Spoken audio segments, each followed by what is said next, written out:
Okay, well, so you're live. It's an extra. Yeah, I think so. There's another one. We are missing. How you doing, Pastor? Good to see you. And she had one for all of us, just so you know. This is my extra one when I had it home, so. Yeah, I brought mine. I wanted one with the tabs, so I got to use the one with the tabs. I got mine, had with,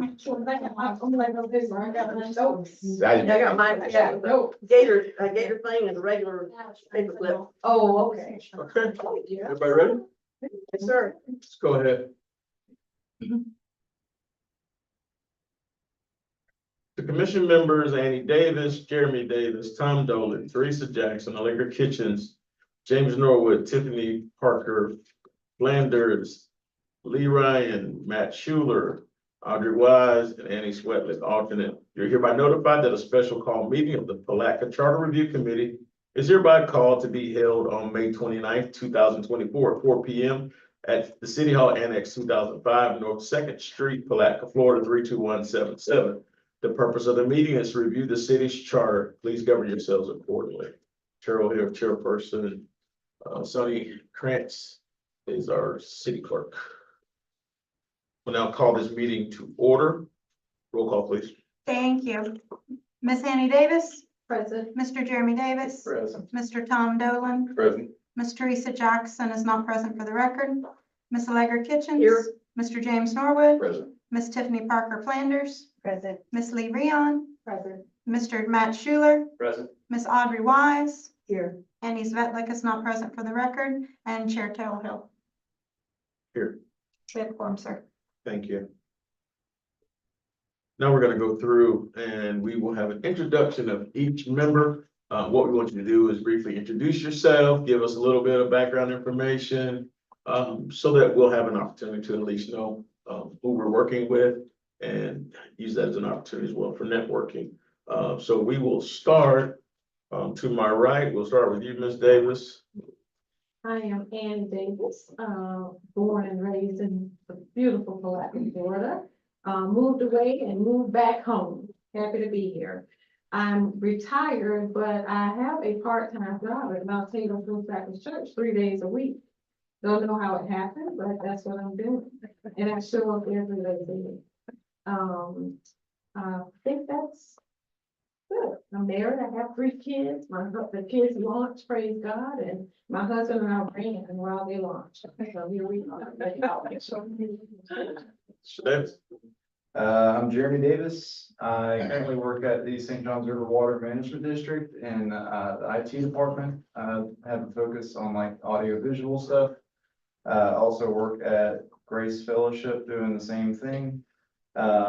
Before that, I was at the Putnam County Sheriff's Office for about 8 years as a deputy, a dispatcher, a bailiff. I did a lot of stuff. So I too was born and raised here in Palatka. I've been here 35 years. About it. Tom Dolan, I am not a local. I grew up in New Jersey. I've been in Palatka for a couple of years. I have business in St. Augustine. Really think Palatka has a lot of potential. I think the blight and the empty storefronts downtown are something that hopefully with the charter committee, we might be able to help me move that along. I'm Annie Sweatlick. I've lived in Palatka more than 20 years. I worked for the school system for many years. I also worked for the city for a while, and now I'm retired and busier as ever with volunteering. She's got Southern twang. Allegra Kitchens, born and raised in Palatka, 36 years with the Putnam County Property Appraiser's Office, 9 years as a Palatka City Commissioner. Since 1987, been a constant attendee at the city commission meetings, paid or not, on many committees, too many to mention, mostly with the city, one with the county, the bond oversight committee with the Putnam County School District. And I am I don't want to say retired because I'm working now, like Ms. Fitlick said, harder now than when I was paid. And I would love to be paid to work, but pro bono. I'm Terrell Hill, recently unemployed for about 16 months from my other job, but I'm a practicing attorney. here in Palaca. This year marks 25 years, born and raised here in Palaca, and we just want to continue to serve. I'm James Norwood, born here in Palaca, been here over 60, whatever years. I worked at Georgia Pacific. I was a member of the environmental group there for 45 years. Served on the city commission for 17 years. Just been involved in the community and just enjoy serving this community. My name is Tiffany Parker Flanders. I own a salon downtown. I'm a hairstylist. My grandfather was a city commissioner for the city of Palaca, so I'm fairly established here in the Palaca area, and I just want to see us grow. I'm Lee Ryan. My husband and I own Smith Products. It's been here for 1946, but I'm not originally from here. I'm married and moved here. But I just, looking forward to the future Palaca has and want to be part of it. I'm Matt Schuler. I was not born here. I was born in California. I was a Navy brat growing up. And we ended up landing in Boston area. And so in Putnam County, I've been in the general area and involved in the Palaca area for about 30 non-consecutive years. I worked about just shy of 10 years with the county clerk's office, and now I'm employed with the property appraiser's office as a field deputy. And I've just always watched all of the commission meetings for the county and for the city, and I just involved with the local government. We apologize for that. I haven't quite learned my lesson yet. My name is Audrey Wise. I was born here. I relocated to New Jersey. I've served in a capacity in New Jersey with numerous community activities, as well as served on numerous boards, which consists of the planning and the zoning board, as well as the historical society. I relocated, and I feel as though the desire and the need to use what I have learned to enhance the quality of life of everyone here in Palaca, and to see and be a part of it growing to what it can possibly be. Not that it's not good, but it can be better. Anything can. And I'm willing to share my knowledge and my service to the community with no other motives other than to be a servant. Thank you. And also, everyone else in the room announce themselves just so we can make a record and everyone know. Pastor Mulberry. Chapman, all three. Sarah, Cavazzini, Palaca Daily News. Sandy Grant, City Clerk. Jane West, City Attorney. And also the folks in Zoom land. Thanks, Erla. Thanks, okay. See Mr. Bell, Chief Shaw, Assistant Chief Newcomb, and Brett Dennis from the Gas Authority. And so, again, I think there's a resounding theme of wanting to see growth in Palaca, seeing great opportunity coming forward. For those of you who've been here for a number of years who aren't necessarily Palaca natives, once you drink the water, then you are from Palaca officially. And so you all have contributed in many ways, and we're just excited to have this collective group to be able to start the next chapter of how we move Palaca forward. So thank you, everybody. And for the next 2 years, hopefully far less than 2 years, and I saw Ms. West looking like I'm thinking, that we hope that this process will be seamless and we can finish ahead of schedule by 1.5 years. And so that's where we are at this point. And so again, thank you to everybody. And since we have our chaplain here, can you open this up with a word of prayer as well, sir? Sure.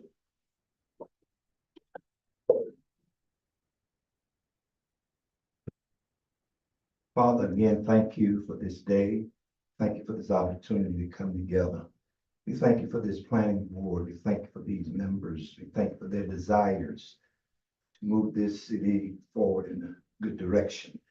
Pray God that you will crown their head with wisdom, understanding, and all that's necessary to do that. We give you praise and glory for all you've done. It is in Jesus' name we pray. Amen.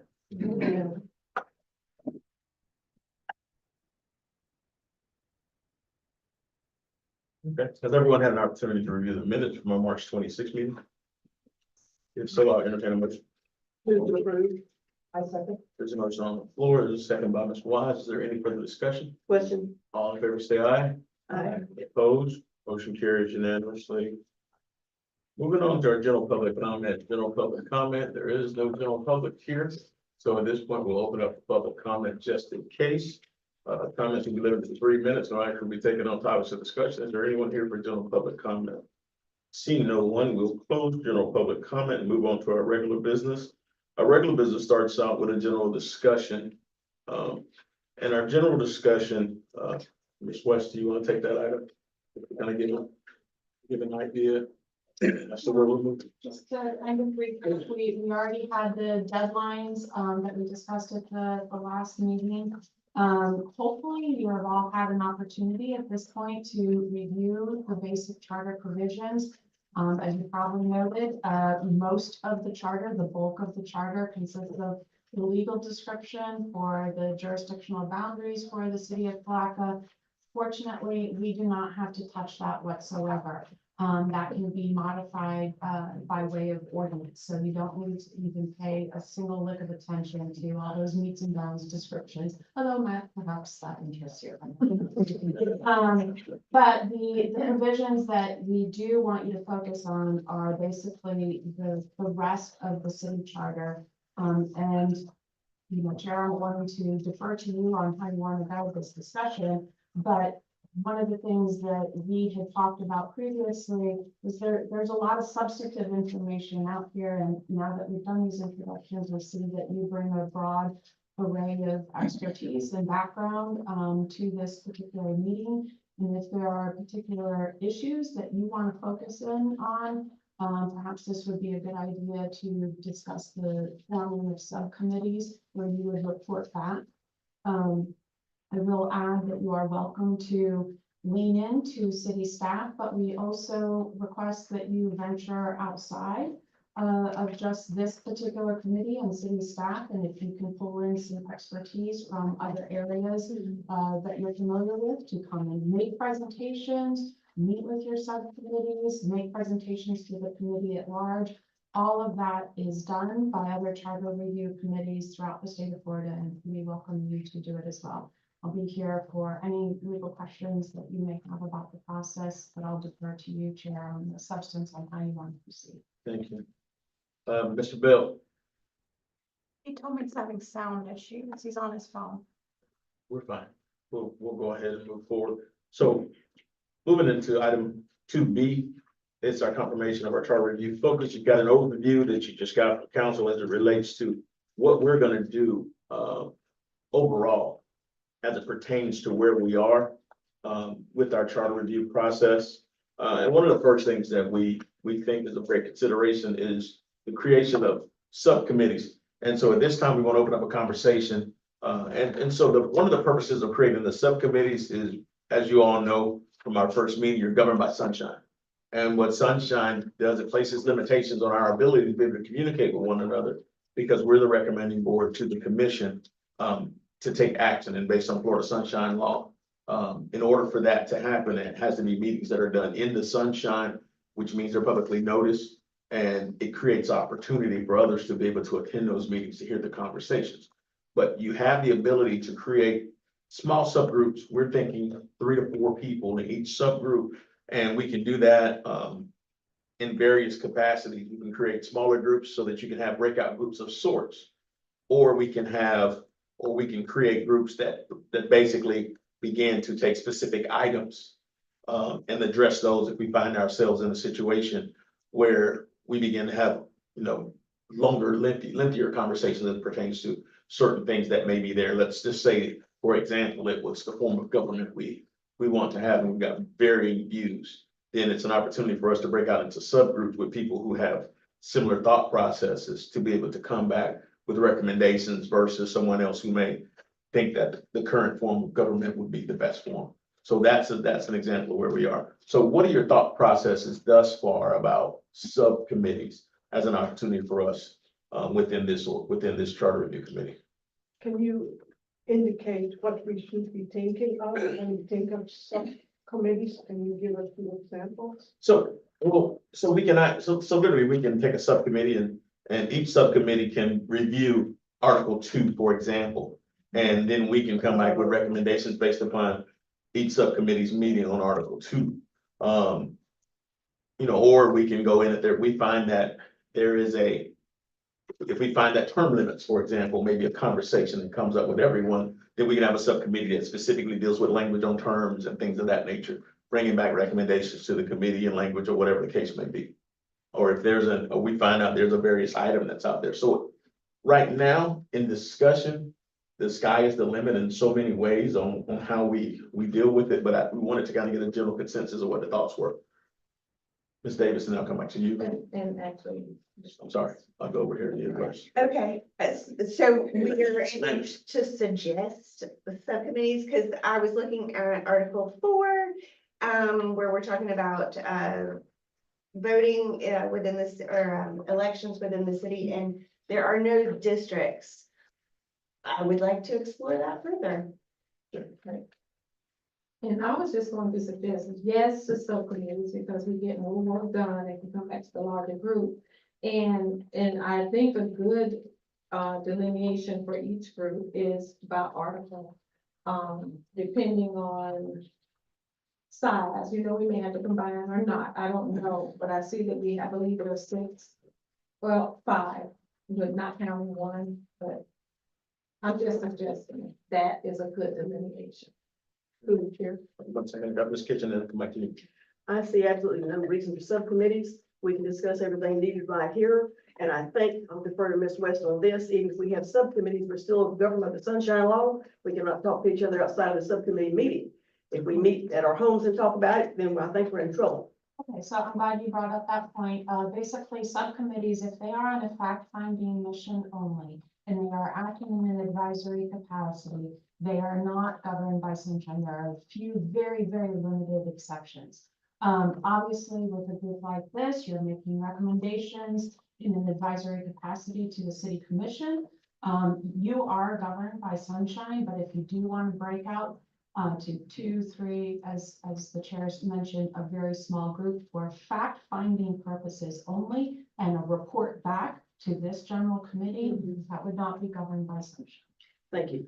Further, I would think that if we need fact finding, if we need something, well, we're not doing the legal description, but for instance, if we needed a legal description, we get the property appraiser in to talk to us about legal descriptions and his deed workers. If we want to know about something to do with finance, we get the finance director in to talk to us, or we could ask somebody like Jared Dollar or some finance person from the community that we want to have information on. I don't see the reason for breaking into subcommittees to discuss the little picky details, and we can discuss this, and we still have to discuss it, even with the subcommittees making recommendations. We're still discussing it as a total committee, and to me, it's extra work and it's just duplicate. I don't see any necessary reason for it at this point. Maybe in the future, if we get bogged down on something, but right now, I think if we want information, we ask the person to come and talk to the whole committee. So any response to that or any? Yeah. And I'll come back to your question. I want us to make sure we stay on this topic, then I go to you. Now, if your topic is pertaining to this piece, then we'll do that. So let me go here and I'll come back to yours, Sedona. Through the chair, I concur with the subcommittees. I understand the concerns from our Ms. Kitchens regarding that. But I do believe if we decide to have the subcommittees earmark those items that we would bring to the subcommittee, the items of interest, like you had certain articles that were brought up. Those items can go into the subcommittees and come back to the body as a whole to go into the meeting to take this for discussion. And those broad items that require all of us in one spot, deal with it accordingly. I truly believe within that subcommittee, we can get through this in a way, not in speed, but to really dissect it by having a small committee and bringing other thoughts back to the committee for a discussion. And as far as the sunshine law, we did get the legal, interpretation of it. So I am in favor of that, and extra work, that's what I'm here for. So, I don't disagree with subcommittees, I just think it might be a little premature right now. I don't know how many people have read through the whole charter. I don't know where Article 4 is, Tiffany. No, See, 1 and 2. It's not Oh. in that. It's not in your packet. It was, Okay, it was, so- it was in the last packet. So what you have in this package, go to, I think, if you went to your original material, you got the entire charter. Yeah. But in the packet that you have today, for discussion purposes, we're only addressing Articles 1 and 2. So we only have Articles 1 and 2 in your packets today. If you have your original package, then you have the entire charter there. Okay. But I just don't know if we are at the position where we need to break out into subcommittees yet, because of limited amount of discussions we've had on our. I go to Ms. Davis, I'll come back here. Yeah, and my thinking with subcommittees is the fact that this is our second meeting and we're still asking the question, has anyone read? And we got the information early enough. And time goes on, and I'm not saying, everybody works at a different pace. But to that point, this document, in my mind, breaking out into subgroups to do the work and dive into the details of it. And yes, we will, I believe it makes a more efficient, larger group meeting. Personally, because if I'm gonna focus here, how do we know when and where we want to have someone to come and provide additional information? I think we can go into subgroups, come back, present some findings, even if it's even an overview of an article and potential issues. We can decide what the group will come back with for the initial meeting, whether it's a summary, potential issues, and we have some suggestions that we've received that we want to consider when we're looking at that. And then as a group, decide where we go. So, centralize, decentralize, centralize, decentralize, age-old question in all businesses. We centralize, we decentralize, which one's affected? That's my framework. I have another question for the city attorney and a comment. Ms. West, we are a public meeting. Our meetings are open to the public, they're recorded. The subcommittee, the public, shouldn't they have the same opportunity to talk to the subcommittee, or is that a secret meeting, so to speak, private meeting? It can be a private meeting because it wouldn't be bound by sunshine. Again, it is a fact. Okay, I wasn't thinking about sunshine, but yeah, okay. And the other thing is and I don't know how to put this in words exactly, but each of us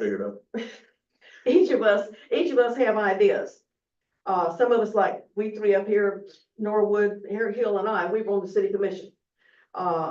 So we know what works and what doesn't work. We know what's good and what's not good. But all of us together bring in various areas of expertise, from bureaucracies to various areas of government, various interests. So to have 2 or 3 of us break off and have a meeting separately and then come back and bring the same information to the other 9 of us, and we're all going to discuss the same thing, it just seems like, and when I say extra work, I don't care if we work 24 hours a day, 7 days a week. That's not what I'm talking about. I'm talking about duplication of work. But I just don't think it's necessary, but I would go with Mr. Dolan. At this point, I don't think we need to create committees, but it's good to talk about them and see if we do need to create them. And if the vote is to create them, then we'll figure out next time what committees we need, how many we need on them, and all that kind of stuff. Well, I'll say it like this, Ms. Kitchen. There's an old saying that says it's better to have it not needed than needed not have it. I think if you have the ability to have your subcommittees, we haven't said exactly at this point how the subcommittees work. We may find that it's more efficient for us to have 3 or 4 people in a subcommittee and we break this out into 3 different committees. And so we have 3 small groups of fact finders. And each group has a mission of, let's just say Article 4, since that was the example we used earlier. We all go through and break down Article 4. When we come back, we report as committees as to what our thoughts were, as to what the pertinent issues were in Article 4, where were the areas of change. So now, as opposed to having 14 people give a conversation as it pertains to Article 4, the fact-finding aspect of it is if we need to go talk to the property appraiser, and that was something that your subcommittee did, then you can bring back the pertinent information when the issue comes in place, as opposed to us bogging staff down in a lot of ways with that task, because no one's gonna know better how to ask your question than you. And so, and then when the committee reports back, you got an opportunity to do that. We may find that the opportunity for the committees to really break out and do some of this stuff doesn't exist. But I think if we have that option, then it gives us the ability to move forward. And I don't want to beat a dead horse at this point. At this time, if are there any more questions or comments as it relates to the issue of subcommittees before we move the agenda? Yeah, I have one more. Yeah. Okay, and you're up, you'll be on, after your fourth comment, we're gonna stop. Yeah, if I look through this and I would be on the subcommission, I wouldn't even know what kind of questions to ask. Nobody knows right now because we're still starting, we're fresh. Okay, It's a clean slate. So, okay. so that's the thing. Once, Yeah, so I agree with this gentleman that we start the subcommissions if it really is coming up, you know. so we're all starting with a clean slate. Yeah, And what we're doing at this point, we're gonna make the overall assumption, everybody here is gonna work and do their homework and read and do all those things. And then it's just a matter of making sure that we have the information that's necessary to move forward. Ms. Kitchen? I have no particular problem with what you just said about committees prior to Ms. Fitlick's comment. However, I would say this, if a subcommittee gets a report, and I use the property appraiser simply because, and he won't be here because we're not dealing with legal descriptions. But just as an example, if we get a bookkeeper or the property appraiser or a state senator, whoever the subcommittee talks to, I respect the subcommittee, but I want to hear with my own 2 ears what the person says. Because if 3 people see an auto accident, 3 people are going to report it differently. So I want to know, and I don't mind then the subcommittees getting the report, but I also want the person to address us. Any other comments at this time? I concur with Mr. Darwin. Okay, and so here we are, go ahead, Commissioner Norwood, let's go, Commissioner. James, great. But I think that we have the opportunity to actually look at the charter itself, and us three have had the opportunity to work within the charter. That's basically our responsibility, but I think we also have the opportunity to start going through the are and then there are going to be different subject matters that come up that we're going to have questions about. I think one of the things that I agree with having the opportunity to break it out into subcommittees. But and I think we should, I'm in favor either way, but I think personally, I believe that we probably should be, to start going through the charter, and if we run into issues or run into, subject matters that we need more information on, I think then we probably need to break out into a subcommittee for that particular subject matter. Okay. That's the one first before we disagree. Right. Ms. Krantz, can you share? Yeah, one idea that I would recommend to this committee is that if you do break out in subcommittees, file minutes with the clerk, and the clerk can transmit those minutes to the other board members. That way, in the event you met with someone who has expertise, I know Ms. Kitchens used the property appraiser as a person with expertise, so maybe you met with the property appraiser, come back, file minutes with me, and I can disseminate them to the board. Then you have a opportunity to verify. And you would also have a record showing that you only participated in fact-finding activities rather than making recommendations. So I see a nod. Well, I think the committees definitely have to have minutes. I mean, that's vital. And I agree with that 100%. But I like what Mr. Norwood said, that we start going through the charter, and as we find, and we will find things that need further examination. I'm sure we will. Because very few of us, with maybe 3 exceptions up here, are familiar with the charter. So I think as we go through, like say we do Article 1, Paragraph 1, or whatever, we see something that needs further discussion. So then we get people to volunteer or appoint a subcommittee for that item that we need further information on.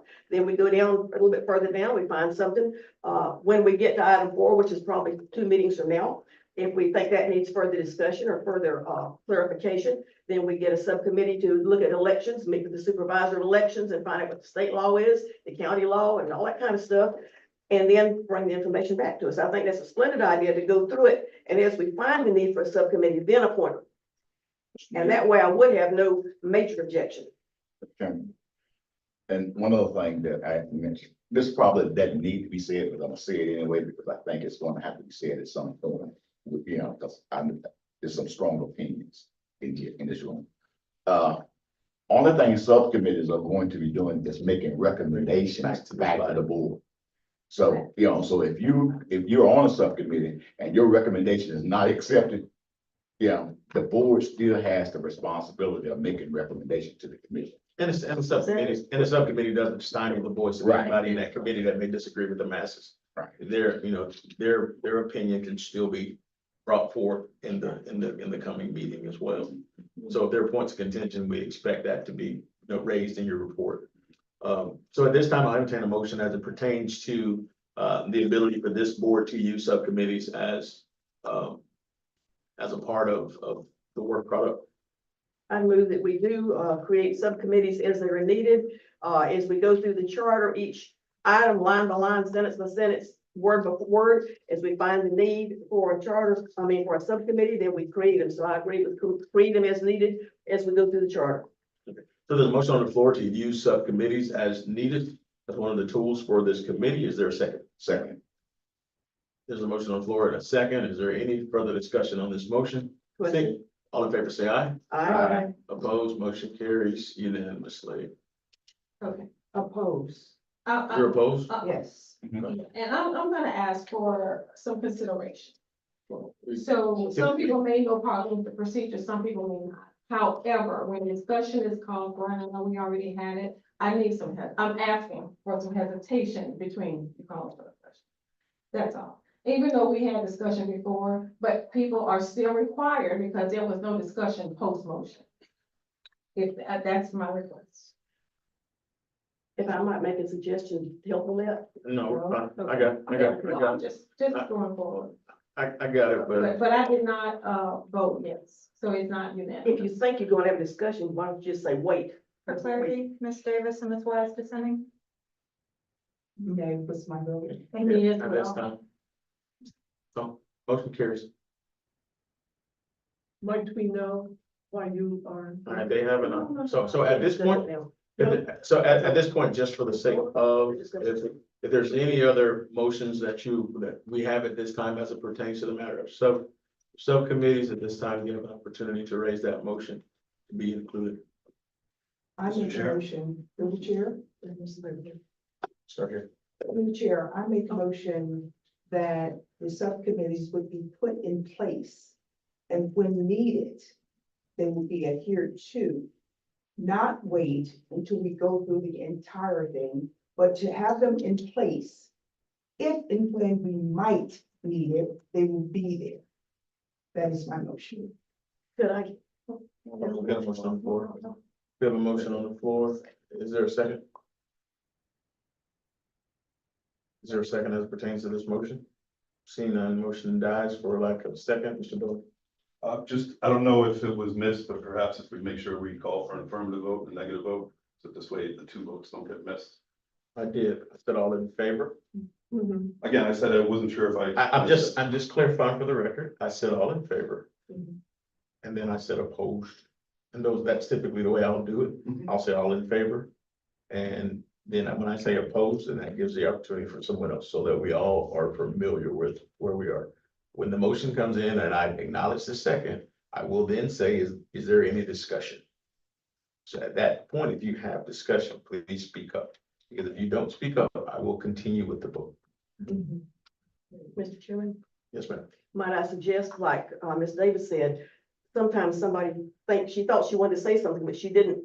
So if you think you want to say something, maybe just say, I have a question, and then if you don't, then you can always say you don't, but at least that would give you an opportunity to discuss before the final vote. Is that a good suggestion? Well, Or you can I say can already. say this, typically, when the question is called for, if you wait a few minutes and nobody has anything, you don't have to call for a question. And that's Wait a few what minutes, I like, here all night. that's never been my experience, but if that's fine, I now know, Through the I chair, will speak faster. Yes, sir. through the chair. Miss I'm Miss- good. Ms. Davis, you do have the opportunity to say unready. Readiness. Unreadiness. Do know, I'm very familiar, I'm just I agree. I'm good. I'm good. I will slow down. No, you don't have to For slow the down. purposes- I'm on. No, I'm My fine question with it. was in calling for it. I'll slow down because I go fast. I will be the first to tell you, I go fast. And I'll slow down too. I appreciate it. I go fast. I And I thought promise we won't be everybody here spoke all to- day and all night, So because what we're asking for is not. I go fast. You'll love me at 7. I We'll meet you at promise. We're working on meeting at 7 o'clock. You'll be like, I'm glad you went fast. Right. So, but I also try to take as much opportunity as I can for us to have those discussions throughout the process. Okay, so now that we've talked about subcommittees, we will now move into, is there any more motions as it relates to subcommittees at this time?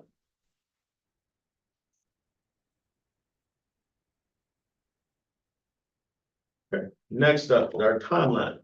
Ms. Krantz, On page, I believe it's 9 of the agenda packet, you will see a familiar slide to all of you that says important deadlines.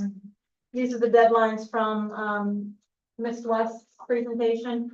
If we had formed subcommittees, no, we didn't, but if we had, this would have been very important because you would have had to have given your subcommittee a date to report back to you. So when those subcommittees are created, just kind of keeping your deadlines in mind. Because ultimately, we have to take everything back to the commission by a certain date.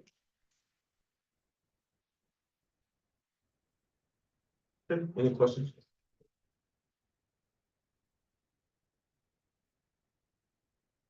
Moving the agenda forward, recommendations regarding Charter Article 1 and 2. So again, as relates to Charter to Article 1, Article 1 is in your packet. It's marked. Article 1 deals specifically with our meets and bounds. Do not, yeah, Huh? do not touch that. So, so. Again, and just to reiterate what council said, it can be done by ordinance. So all our annexations and rezonings are done through ordinance. And that's the way we deal specifically with that. Any questions as it pertains to what you've read in Article 1? No question, but I'd like a comment. Yes, ma'am. Because I did work as a deed worker for 36 years in the property appraiser's office, and I dealt with a lot of meets and bounds. A huge Miller Turpentine deed came through, and working with Guaranty Title and me, it took us 3 months to go through the legal description. It wasn't near as long as this. There's 82 pages of legal description. I counted them last night, maybe a couple more. I'm going, oh my Lord. I could go through this and check it item by item, and it would take me probably 3 years. So this is I'm glad Ms. West recommended we leave it, be done by ordinance. It's not my recommendation, it's state law. Yeah, well, I'm glad, because, this, talk about biting off more you can chew, that would get you.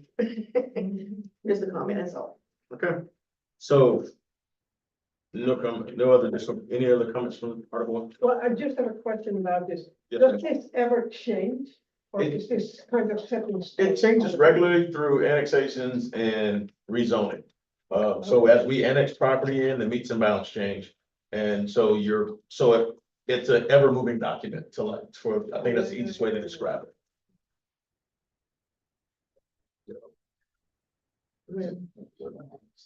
The ad. Okay. So at this point, Oh, okay. with no recommendations for Article 1, I'll entertain a motion to accept Article 1 as it is. Move to approve Second. Article 1 as written. It's a motion on the floor It's taken by in a second. Commissioner Norwood, second by Ms. Davis. Any unreadiness at this point? Any discussion? Seeing none, all in favor, say aye. Aye. Opposed, same sign. Passes unanimously. Mayor Hill, just for the sake of everyone, we've tabbed page 142, which begins from Article 2. Okay, moving into Article 2, Mr. Krantz, I think for the sake of everyone in Zoom land who may come on board with us, are you able to share it? Share your screen? I can, but it'll take me just a second. I'm not connected, so I'll pull it up. Okay.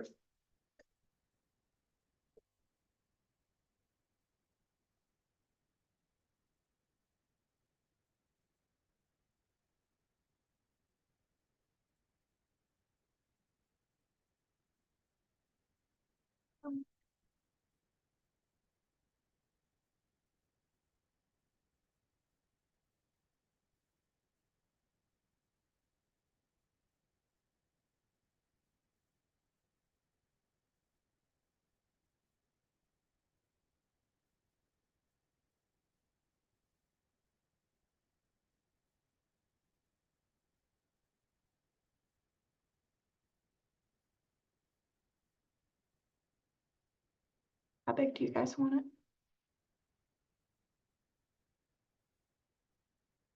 That's good. That's fine.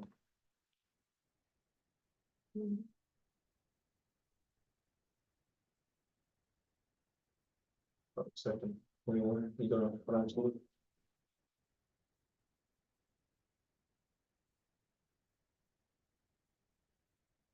Start with Article 2. Article 2 starts out with the city manager plan, commission manager plan. Commission's created, members, the terms of office of election, and so it tells us that we're gonna have a 5-member commission. Okay, so as we go through Article 2, anyone have any questions or suggestions as it relates to having a 5-member commission? And what the composition is?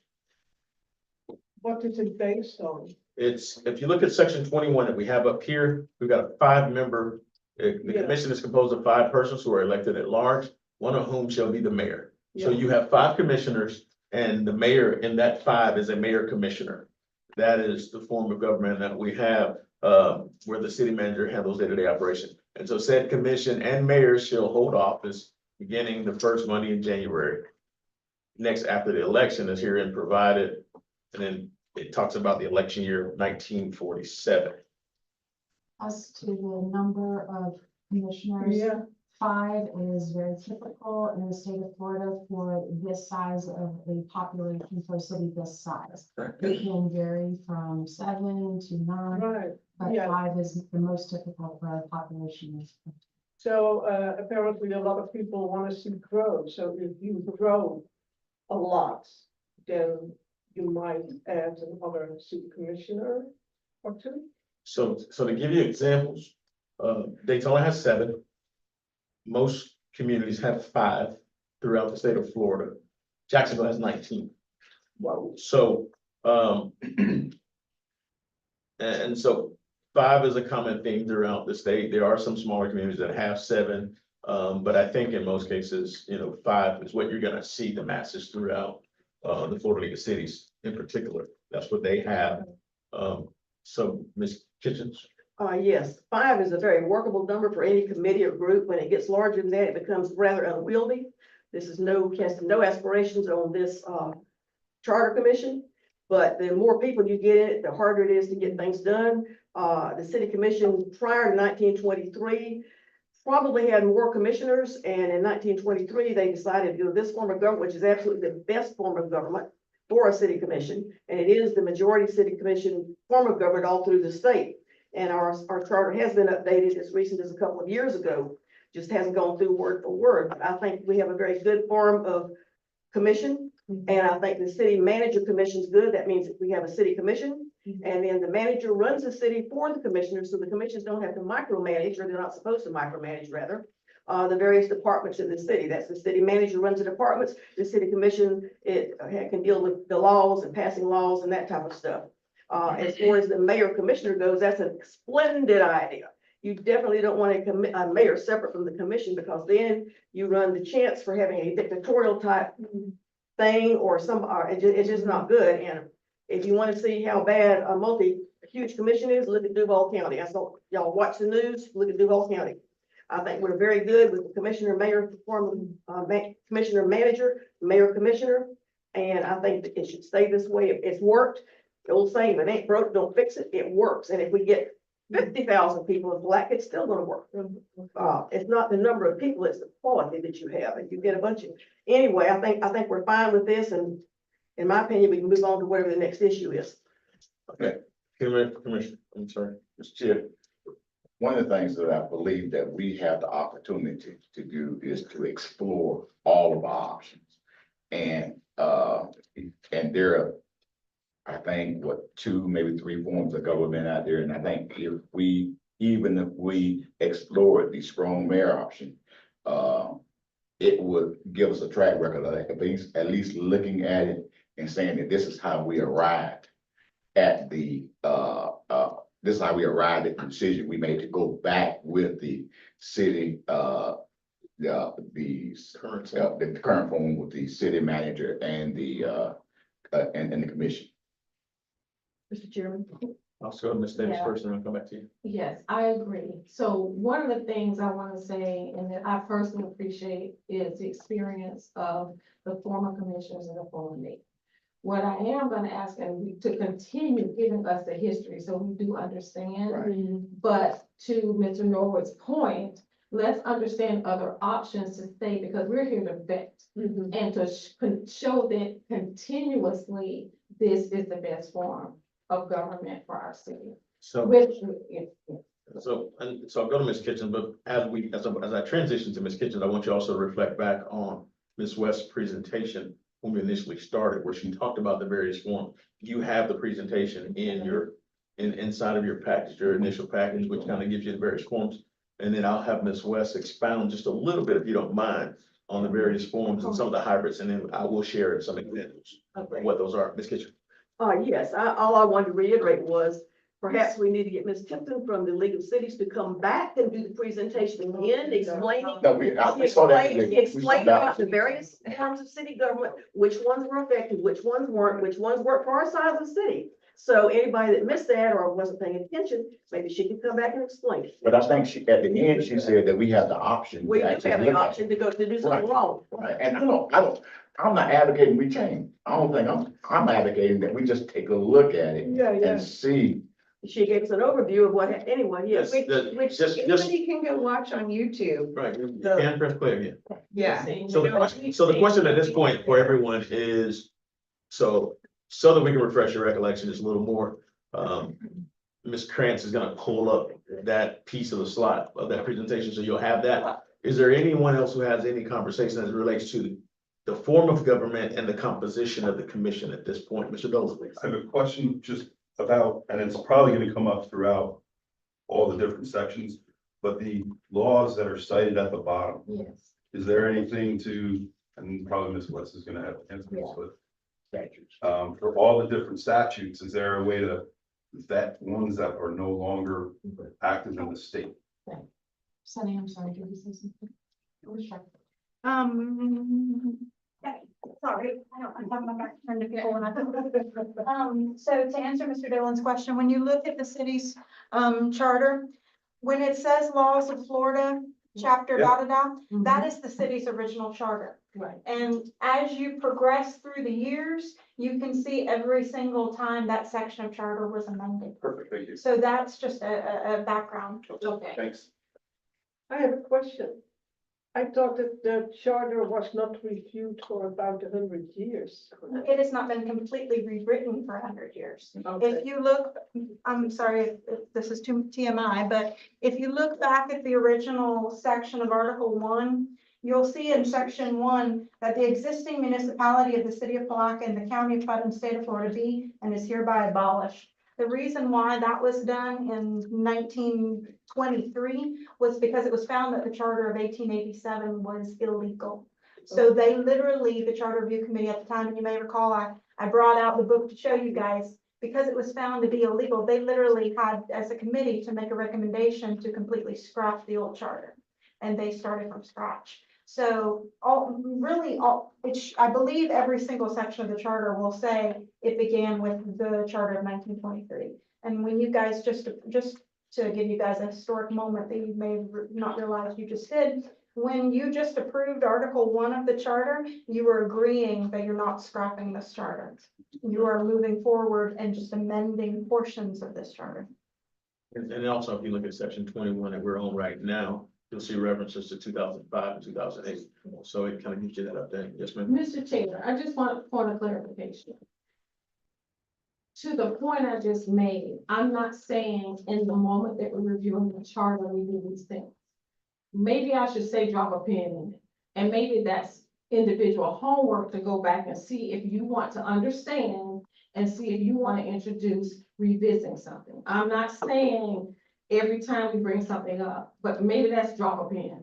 And that may be something you want to look at. Yeah. I just want to be clear. That's understood from everybody. I think your point was We made. talked about looking stuff. No, one of the things and one of the reasons we're bringing this up is so everyone will Yes. have their memory refreshed. Yes. And then if there's a need for additional dialogue as it pertains to that aspect, we'll go through it.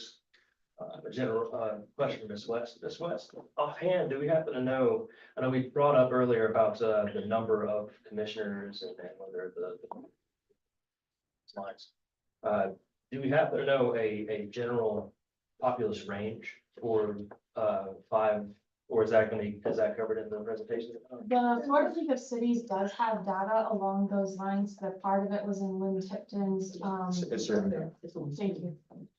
Can you enlarge it? Yeah. Yeah, thank you. And the reason why I asked that is, actually is perhaps we may want to consider something along the lines of, including something in the charter to say that whenever the city's population grows to X amount of people, then the commission can change to maybe add an additional commissioner, and then the mayor would be there just to settle any ties or something. We'll be Or reviewing the something charter. something along those, I might not necessarily have to be that specific. One of the things in our scope of work we're gonna do is set a time to have the charter reviewed on a timely basis, and I think that would cover it. Every 5, 10, 15, whatever years we decide, have all we decide needs to be reviewed, that would cover it. So, and I guess one of the things when you leave a contingency in place is it always becomes subject to interpretation. And so that's where some of the issues come in. So a good way to deal with a lot of it is to make sure that in order to change certain aspects, you don't want to necessarily have the target point that you have before and kind of be planning out. You want to make sure that you at least say, if this happens, then we'll go back and re-gauge the will of the people.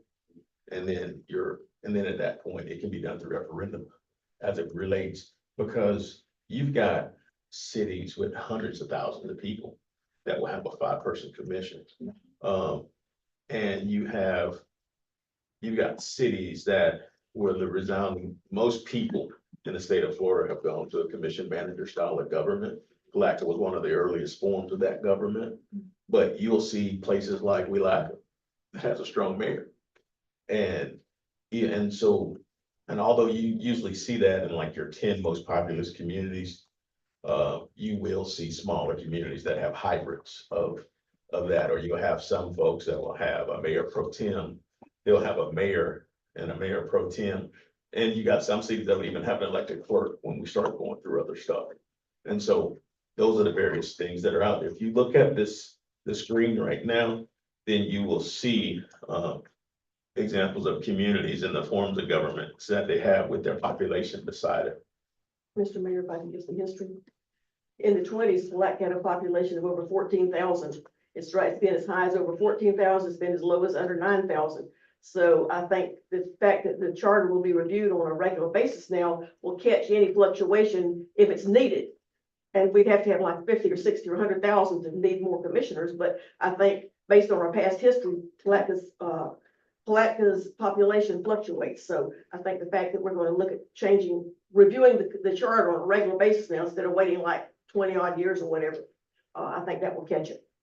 But I also think that it's where we are, that if you have a suggestion, just bring it forth, and it's something we can all talk about. I'm just one opinion at this point. Anyone else have any opinions as it relates to Mr. Schuler's suggestion? Any other thoughts or comments as it relates to where we are? Counselor, if you want to chime in on the forms of government, or if you think we've covered. I mean, I would encourage you, if you have questions about this, to review the Florida League of Cities presentation. You do have 2 basic forms of government, the commission form, where basically there is no CEO. The commissioners actively engage in the day-to-day operations of the city. So they deal with HR, they deal with finance, and there is no one person that is tasked with managing all of those administrative components. By contrast, there is the commission manager form of government, which we have here in Palatka, where we hire a city manager who is, if you look at the city of Palatka's organizational chart, all the department heads report up the chain to the city manager, and then the city manager, the commissioners rely on the city manager to administer the day-to-day operations of the city.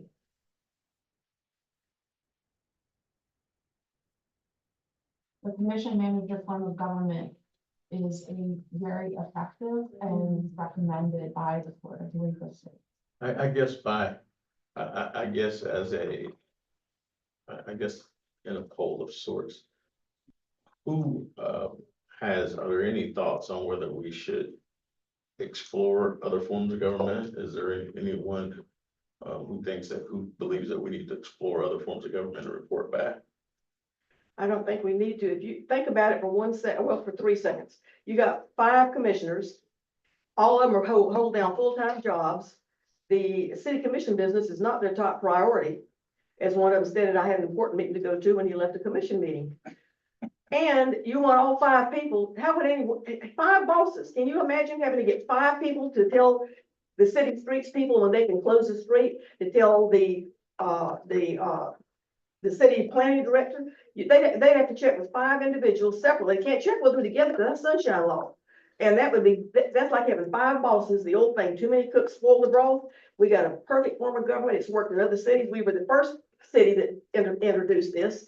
But it's perfect. You got the city manager reports to the commission. If they have a problem, they clean his clock about it.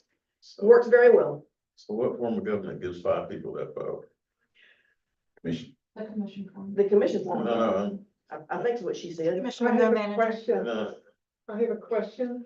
How many people is needed for a quorum with the commission? Majority 3. Okay, so no matter, and if you would have like 6 commissioners or 7, you need. You have a problem, then you have Yeah. 6. Yeah. You need to have We a- want to have a Yeah, Yeah, you can't have an even number. Okay. Actually, it would be nice. You time it every time. Chair, Yes, sir. I kind of agree with Ms. Kitchens, that I can't imagine what the transition to implementing that form of government would take. Because now we have commissioners with unexpired terms that they have to roll out. The mayor's term has to roll out, and then we have to figure out how to implement a brand new. I think there's valid uses for the other commissions, but kind of, if it ain't broke, don't fix it. This seems to have worked for Palaca since like the 1920s. Through the chair, I think this discussion is very enlightening. I feel as though with our minutes, that's going to be taken by our secretary with the discussion that we just had, will let the residents of this city know that we have discussed alternate other means of government. And that if and when the situation changes and in the view of our next review of our charter, it can be revisited and look back on our discussion and see what our mindset was, what our intent was. So the constituents of this town will be relieved or want to change it in a later date. Mr. Chairman. You're gonna discuss the 3rd form of government? Yeah, because I think that we need to make sure that we go through all forms of government as a discussion. I do just what you said. So when the citizens would know that we look at all of them. What's the ahead, third sir. one? The 3rd form is the strongman form of government. I mean, yeah, if the council can give us. Yep. Sure, so basically your mayor is making all, and Willaca is a Prime great example. Mayor Jamie Watts makes all the administrative decisions. Now, keep in mind, Willaca is a significantly smaller population base. And also significantly smaller in terms of its geographical jurisdictional boundaries, but that is another option. But also, you also will have, the mayor will also, what you will have is a strong mayor, council, city council form of government, where the mayor will have veto powers as well as the council will have veto powers as well. I mean, I think we should talk about all of those things so that, our citizens would know that we looked at every area, and this is the best form of government for Palaca. So yeah. That's all I want. And so you also have I want to show that track record. you also have a hybrid, where you'll have a commission of 5. You'll have a mayor who sits who sits in a day-to-day operational type. He has really he's got joint powers where he works as part of the executive. But he doesn't have voting power unless it's necessary as a tiebreaker. Right, and then you still have managers that operate in some of those functions in those same capacities. And so you'll end up with a system that's very much like ours, where you give enhanced powers to a mayor who sits basically as a bridge between day-to-day operations. And so that's one of the things that you have. So Ms. Kitchens, and you sit at newer cities. I would go back to what I said previously about our current commission. If you have a strong mayor who's gonna be running everything, that mayor must be a mayor and not hold down another full-time job. I have observed the city commission personally on a personal level since 1987 due to something that happened to me that I was not aware of because I was too stupid to go and look at it in person. From that time on, I watched the city commission. And everything has worked very good with the city commission, but in all those years, I'm not bragging, I'm not saying who or what. In all those years, I've only seen one commissioner who made the city commission their top priority and did not hold down another job while they were commissioner. There's been some commissioners that they had full-time jobs and they made the commission more or less their priority. That's not the case now. And you've got to have, you don't want a boss, so to speak, that's got another job. And in Palatka, it's almost impossible to find someone who doesn't have to work to be an elected official. Mr. Chair. But also, I think we have even, because we're doing the charter review, right? So if we decided we want to look at a strong mayor and whatnot, we can actually put those requirements in to where he could have no other job, but the mayor's job as well. I think we have an opportunity to actually just vet all of this out. And once we vet it, come back with a recommendation to the, if we break out in the subcommittee and do it, great. But if we do it as a group as a whole, we can come back and make that recommendation back to the commission that this is the thing when we're going to do. Just 1 second. Mr. Bell has his hand raised. Yes, are you able to hear me okay, Mr. Mayor? Yes, we can hear you. Okay, so the difference that as I understand it, sitting on the ICMA committee that promulgates the council manager form of government or commission manager form of government across the country, the difference between the three forms of government that you've mentioned is where the executive authority lies. One, does the executive authority lie with the mayor as the chief administrative officer? Does it lie with the commission as a commission form of government? Or does it lie with the manager as an appointee of the commission? So that's really the factor that distinguishes the three different types of government. And in each of those, you have to make a determination of how much you want to compensate.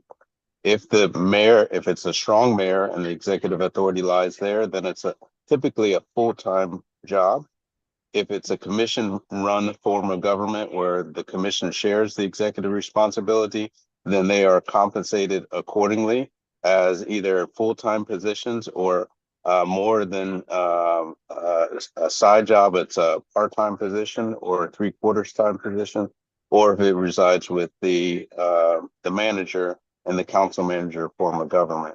So the compensation is going to be different based on where the executive authority lies in each of those situations. And of course, in each of those situations, you have variations.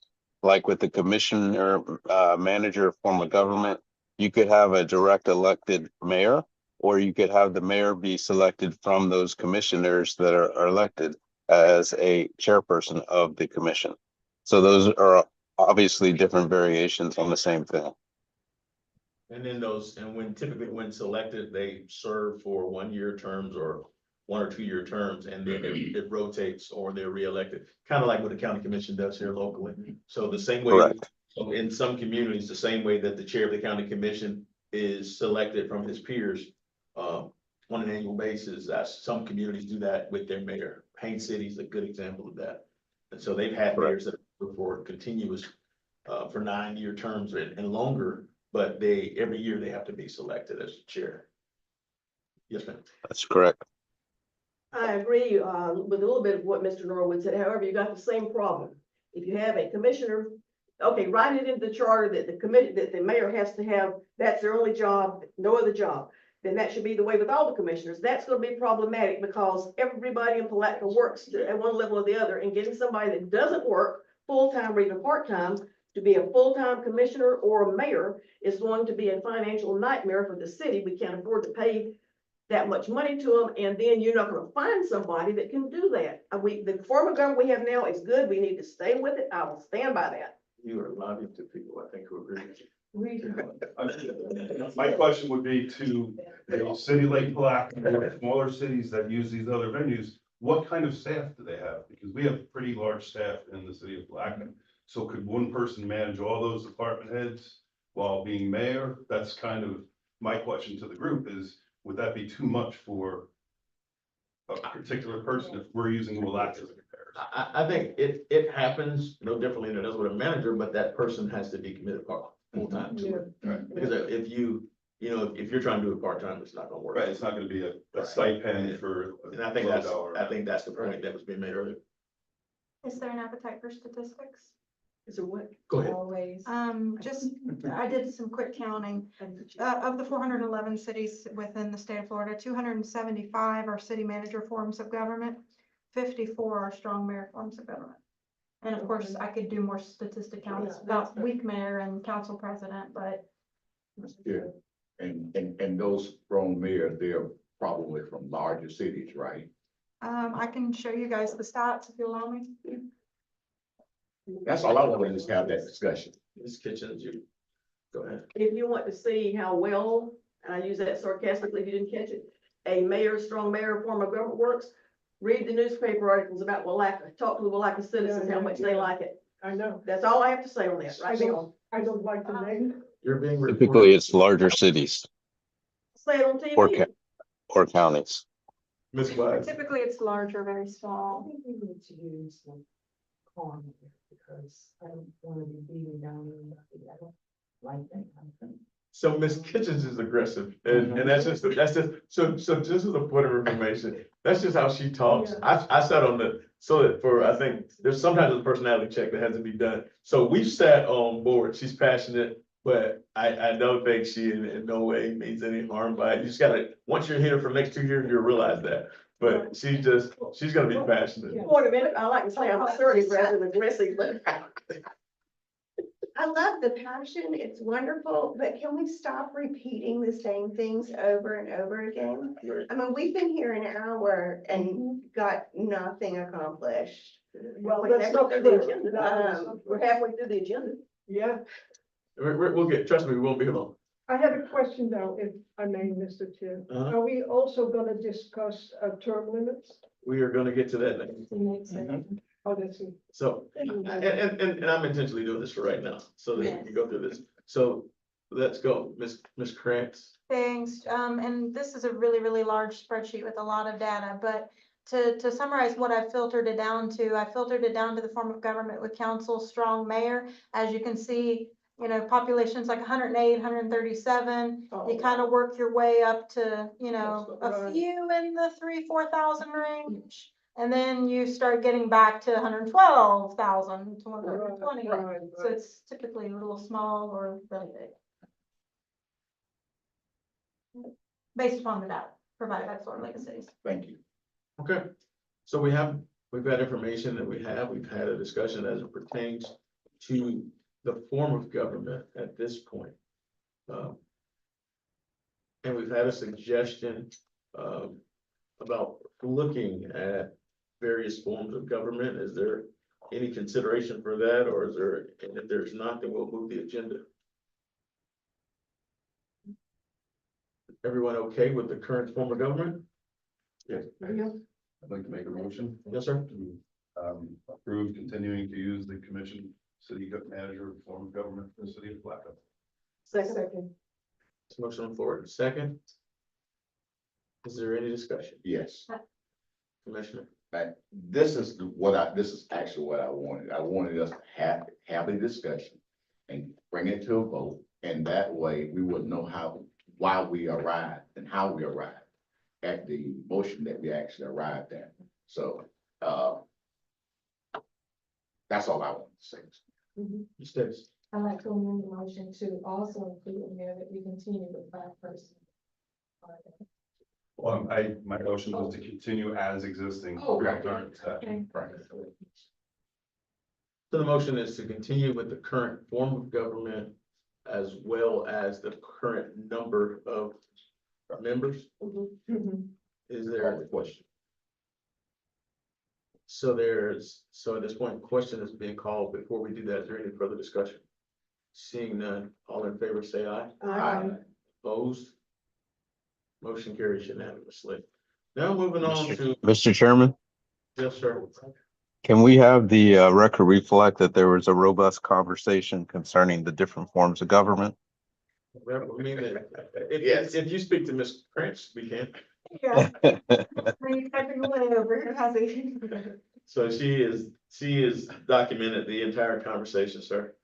Great, thank you. Moving on to the next part of section 21. When we talk about elections and we're talking about terms. So there, an article in section 21, it talks about our terms, the terms changed significantly. In the last few years, we went to elections every 2 years, during even number of years. Before, you would have elections annually. And you had staggered terms. So now we're back to every 2 years, your commissioners and your mayor commissioner are elected elected for 4 years. There are no term limits. So you can run in perpetuity. Ms. Brown was here for 36 years, for example. Both of the people to either side of me served for approximately a decade plus. And I served 2 terms. So any conversation as it relates to the first election cycle, let's talk about election. Do we want any conversation about the 4-year terms that currently exist? I have a question. So as I'm reading this, I want to make sure I understand the election cycle. So in 2024, I know we're electing commission groups 1 and 3. Is that a true statement? So what we have is you've got three commissioners who are elected during midterm elections. Okay. And then you've got two commissioners who are elected during presidential years. That's probably the simplest way to explain Okay, it. yes, okay. Very, I don't need to say what, correct. So I want to make sure I understand. So if elections are every 2 years and 4 years, So that it I'm with staggers you. it I'm so with that you. you, I'm it with you. staggers it so I that got you never end up yes. in that position where terms are out. Thank you. Any comments, concerns, or questions as it pertains to? I do have one comment, maybe question. The paragraph above, so after the regular election held in 2005, why is that paragraph necessary? Because it seems like we've sort of changed It's changed a lot. to 2005. It's changed. The reason that is I think it was in 2004, the city voted to have their elections held at the same time as the county elections because it cost extra money to have the city to pay for an extra election. And because of, they had to fit with this county election, so that gave an extra year. And that's why that sentence was necessary. You want to see the 3-year term. Yeah. Okay. And after that, then things got even. So, I was one of those 3-year terms. in most communities, you'll see people with 5-year spring term. elections. Got it. Mr. Chair, Yes, sir. it appears that based on the way that it's set up now, you would always have the mayoral election on an off year from the presidential election. That's the midterm comment. So the midterm election has 3 commissioners who are engaged in it, in those elections. So you've got your even number commissioners, and then and that's the way it works. And can I ask? 1 and 3 in this cycle. Only 2. Which seats are, Jones 1 and 3 in this cycle, right? Jones and Right. McCaskill. And it's 2 for in mayor. 2 for Right. mayor during midterm. And we kind of left that, the mayor with those two commissioners just to encourage voter turnout. During the- But during the midterm. During the midterm, Right. And you got good continuity that way Right. too. You don't have an empty commission. right. Exactly. It works. Can I ask a question? Are we gonna discuss also the limits, how many times you can run? Right, yes, so first of all, as it relates to our current form, any concerns with where we are as far as the election cycles? I Are think we, we're good. we're okay? Yeah, no, but it's Yes, not- ma'am. Mr. Chair, I move that we continue with the current election. I'll second it. There's a motion on the floor. Second. Is there any unreadiness? Seeing none, questions called. All in favor, say aye. Opposed, motion carries. Yes, sir, Mr. Bell. Just one consideration, you may end up, because of the two that are elected consistent with the presidential election, you may end up with the current setup. And I'm not advocating one or the other, but just for consideration purposes, where you have council persons who have a greater turnout during a presidential election and actually are elected by a greater number of people than in the mayoral election. We have that. Mhm. So it's not a mayor. I can guarantee. Yeah. So, thank you. And Mhm. Yes, ma'am. I would like to simply make the comment to address Mr. Bell, who appears to be another member of our commission here. And yes, I attacked him. That's what I am. I like to think I'm a sturdy, but the mayor said ex-mayor said I'm aggressive, so I don't care. That's me. Shoot, I forgot what I was going to say. But anyway, yes, we addressed that and, given the turnout in Putnam County and in the whole United States, there's a few more people turn out to vote in the presidential election, that's true. But if you look at how many vote in the city election at the same time, it's still dismal, so it doesn't really make any difference. You have, in the last two city elections, you had 4,661 registered city voters who did not vote. So that barely changes when the presidential election comes along. They'll vote for the president, they won't vote for city commissioner. So that's moot. Chair, may I get some guidance on whether or not the committee would like to direct staff to clean up the language, given that you have a lot of language that kind of recounts the history, it doesn't really capture it It's concisely. true, and it's, the language has some contradictory aspects to it. So, So I'll take a stab at drafting by language. that general, reflects your motion. can we do that by consensus? Yes. Yeah. But Mr. Mayor, I think we need to make sure that we keep a copy of this in archives. Always. She'll actually, Ms. West will actually bring us back the recommended language for approval. And so if we can, we'll do that for the next meeting. And I'd like to see the history kept, but just Right. clean it up, sure. Right. That's why I said, let's put that Yeah. in archives. Okay. Let's put it in the minutes. Term limits. All right. So right now, there are no term limits. Yep. Any thoughts on term limits? Mr. Ms. Chair. Kitchen, let's start out. I am very, very, very conflicted on term limits. They talked about it in Congress. We got it for the president. I'm not necessarily sure that we need it for the president of the United States. That I've never decided on that. On the one hand, you get people and let's talk, you get commissioners. The first 2 years you're in the commission, you know nothing basically. It takes you a while to learn a little bit. So I think once you get a commissioner on there that learns, if they're a good commissioner, you need to keep them.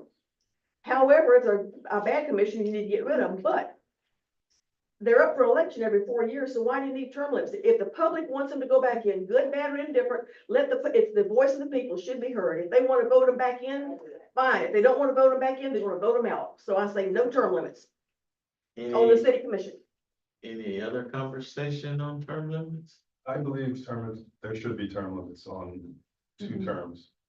Yeah, I just think for change of new ideas and new minds, I understand longevity and length of service, and it has immense valuable contributions to the community. But just because you're not on a board anymore, doesn't mean you have to stop contributing. There's also ways to continue once you're not in elected position. And I just think that term limits have a purpose.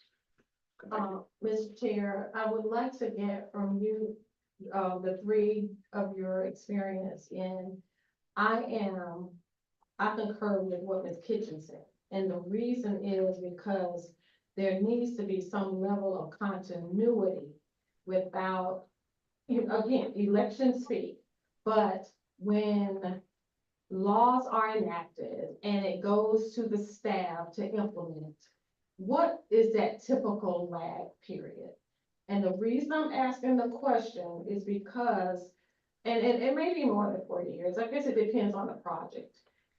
However, if decisions have been made, laws have been put in place, decisions have been made, it has gone out to vet and whatever the city has to do a project, for example, and we get in a new group and it's been 1 year, you're electing 3 potentially new people. And those changes could come about. And would we really be making effective change with term limits potentially? If we get new people in with the majority votes to overturn work in progress or change. That, I'm just putting that out for consideration. Ms. Kitchens?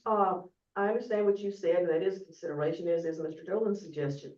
There is a learning curve for almost everybody. If you haven't already attended city commission and been involved in city government, like committees and various things, there's a learning curve as to what the process is. A lot of commissioners run and they've never even been set foot in city hall, but that's neither here nor there at this point. I don't think, again, I think the elections, it's staggered, every 4 years they go out of office.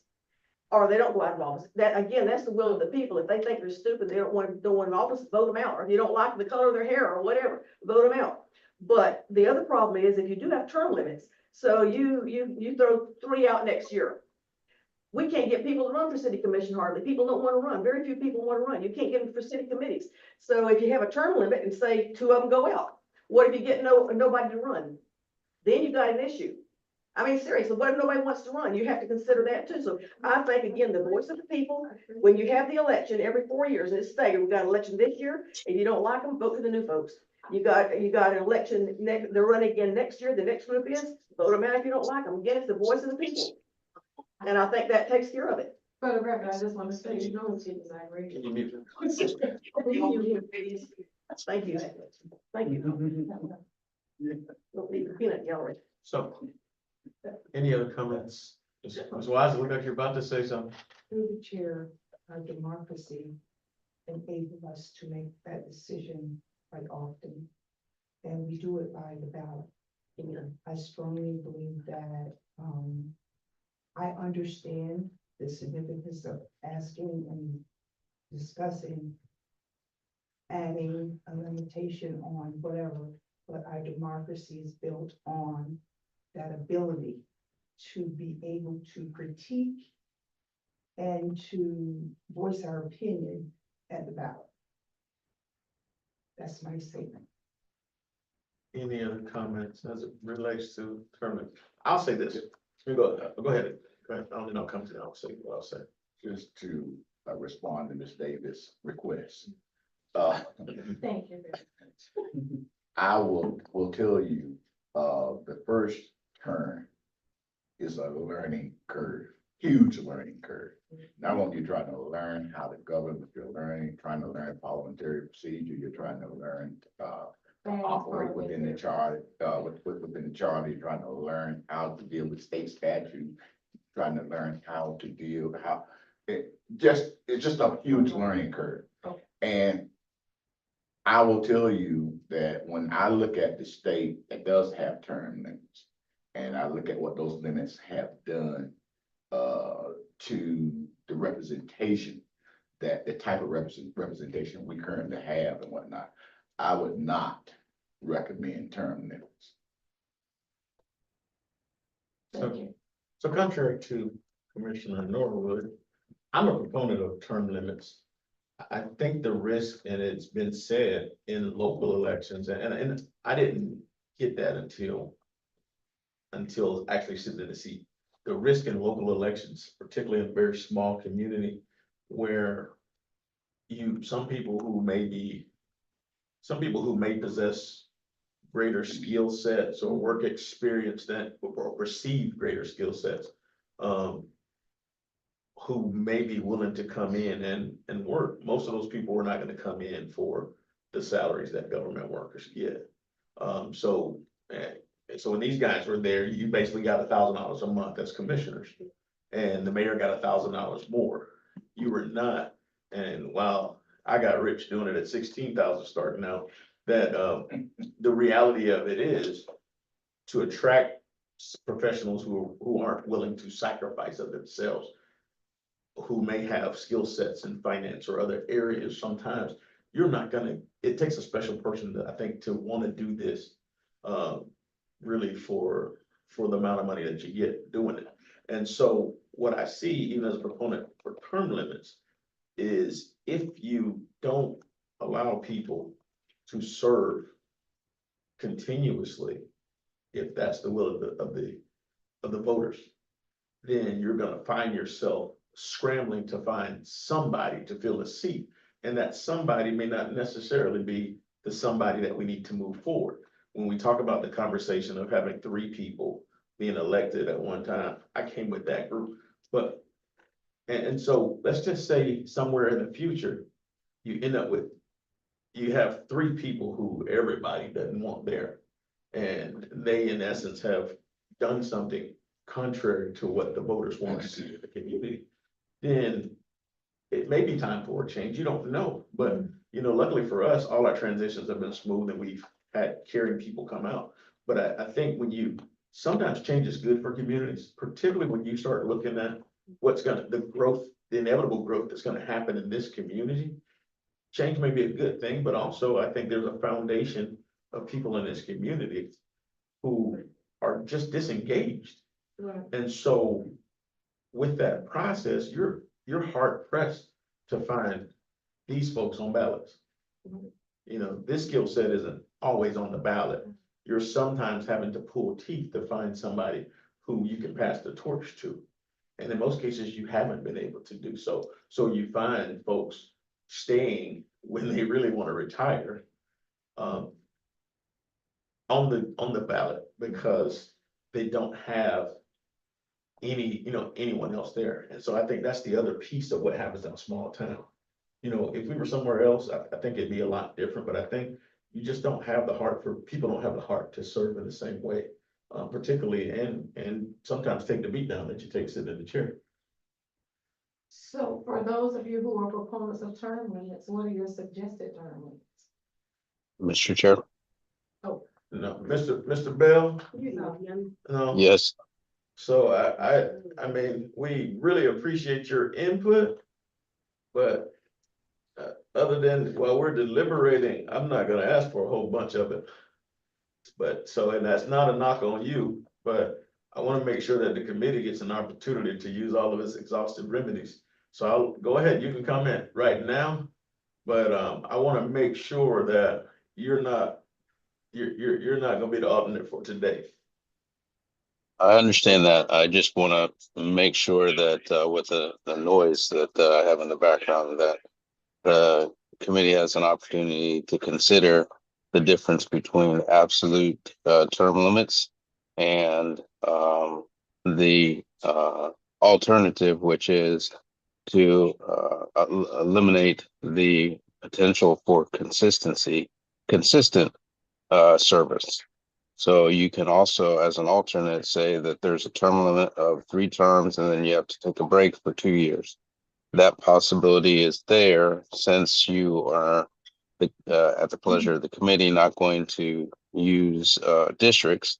If everyone is elected at large, you have the option of doing a temporary stay as opposed to a permanent term limit.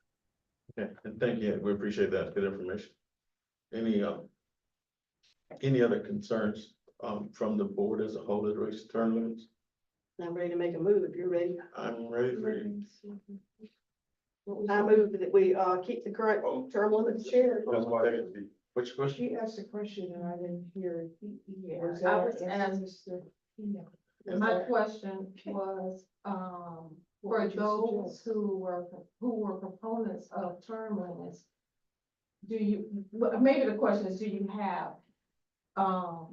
suggested term limits? My recommendation, even though I'm a proponent of term limits right now, is keep it like it is. Okay. Only because I don't think that the state of where we are puts us in a position to do anything different. And to answer your question on my behalf, I don't think that using continuity and lack of candidates is enough of a reason to eliminate the discussion of term limits.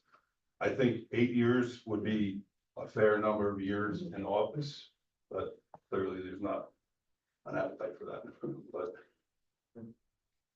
Mr. Mayor, Mr. Chairman, I call him in too. I would just say that I agree with Ms. Kitchens. And I agree with, the part of what you said as well. The citizens will have that opportunity to limit the terms of anybody that's in office or running for office. So that would do away with, anybody staying too long or anybody not being wanted and that type of thing. The citizen did vote me out of office. So They gave me my term limits too. so there are term limits already. But I mean. Okay. And so Mr. Dolan is on point. As well. Go ahead. Ms. Wise said it perfectly. This is a democracy. The voice of the people must be heard. It's heard at the ballot box. If they really get upset with people or they like somebody else better, they vote you out of office. We three were voted out of office. No problem. It's the will of the people. Is that a motion? No, I move that we keep the current term limits for the city commission and commission mayor. Second. There's a second on the swing. Huh? To keep the current term limits? Yes. There are No term limits. Want to keep the current term. No term. Terms of office. We're keeping terms as they exist. So there's a motion on the floor in a second. Is there any further discussion? Seeing none, all in favor, say aye. Aye. Opposed? We've got two no's, motion carries. Motion passed, Dolan and Zvetlik voting no. And noted for the record, Ms. Rion, I believe, is left for the afternoon. Who's there? What's her name? Rion? Ryan. Ms. Ryan. Oh, sorry. It's like. Ryan. Can we look at the groups? You can call me Suni once for At the, oh, we don't look at whether we're gonna do at large elections? Groups are larger.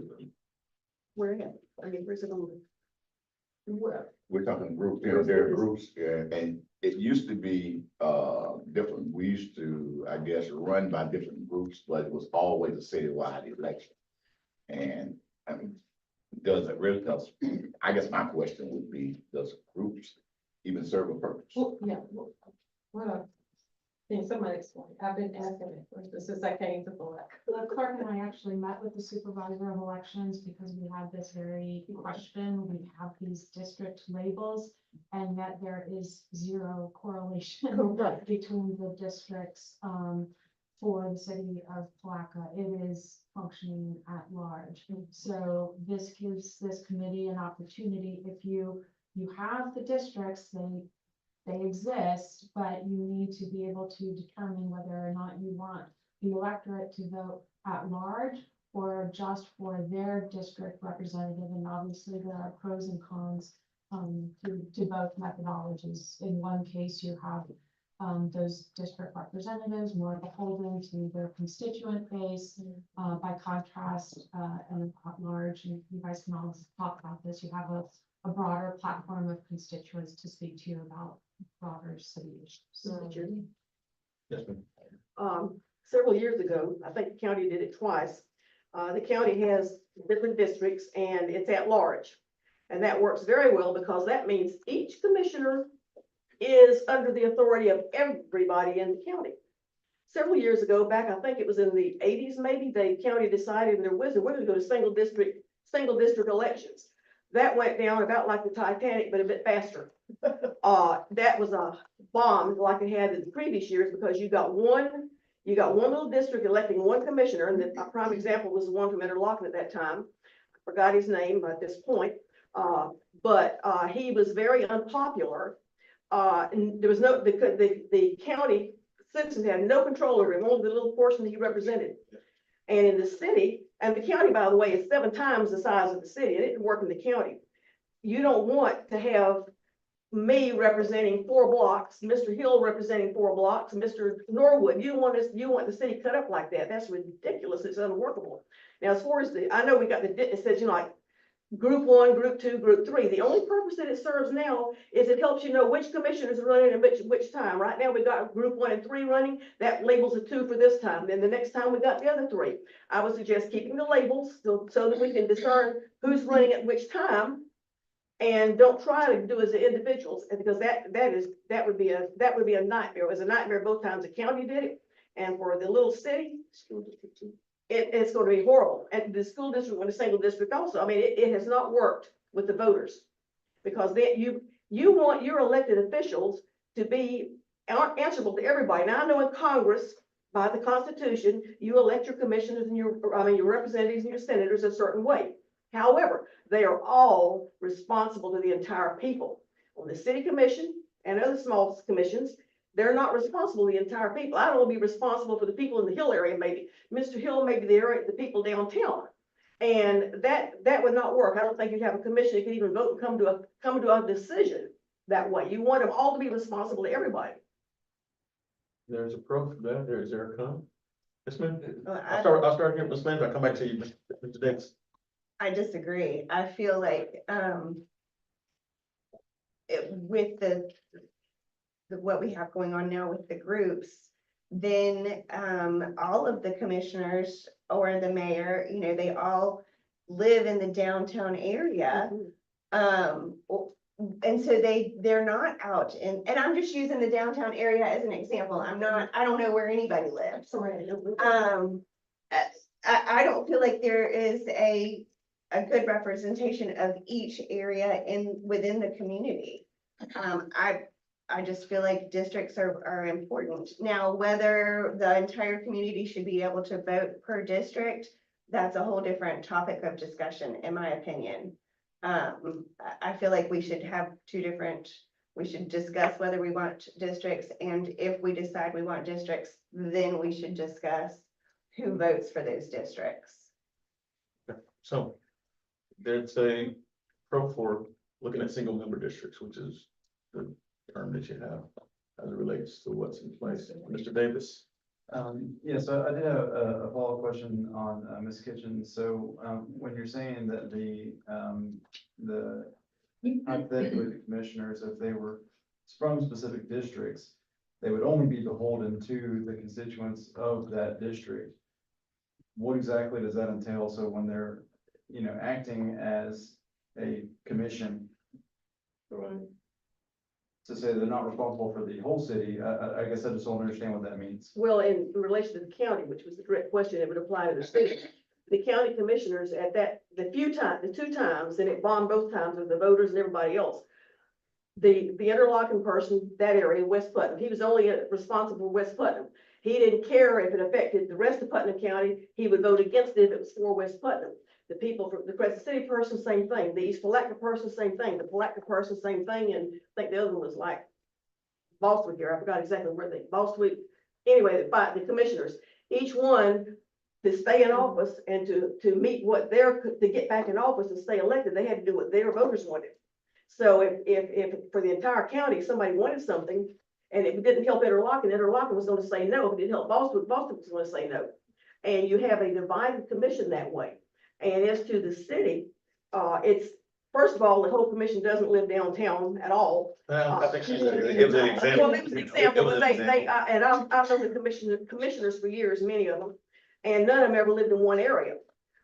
You can live in any area of the city you want and run for city election. But you need people we got only about 10,000 people in the city of Palatka and five people in the town, 2,000 people. And each commissioner would represent like 2,000 people roughly. And you cannot, it's like a team of mules. That's not right. You can't have a country divided against itself. You got 5 commissioners, each one represents, you got one representing downtown, you got one representing the North Historic, one representing the South, one representing the Hill areas, one representing the North Side. They are not going to be in agreement if it doesn't agree with their part of the town, but if everybody's voting for them, then you have a better chance of having a good outcome for everybody. Ms. Davis. I agree with Ms. Flanders. Here's the thing, what I'm gonna ask us to do is step outside of the box and look at the outcome we want. We currently have at-large, council members, right? And the reality is, every part of this city is not being considered. I think we can all agree on that, and if not, I'm gonna ask you to get out of your neighborhood. Because that is true. The other thing that I've experienced, this is my observation, is that it depends on who's doing what and where and who owes whom what, as to what comes up. In one commission meeting, for example, we were talking about adding lights to Hank Bryan Park and updating Hank Bryan Park, which is a city park. What I don't understand is that when we're talking about updating city parks, I'm not saying they have to be equal because each city park needs something differently. But if we can update all city parks to whatever is needed, then we're doing our city a disservice. And I'm only using parks as an example. Another point I want to make is, even though we're all voting for everybody, I have not seen city signs yet for voting, but for county.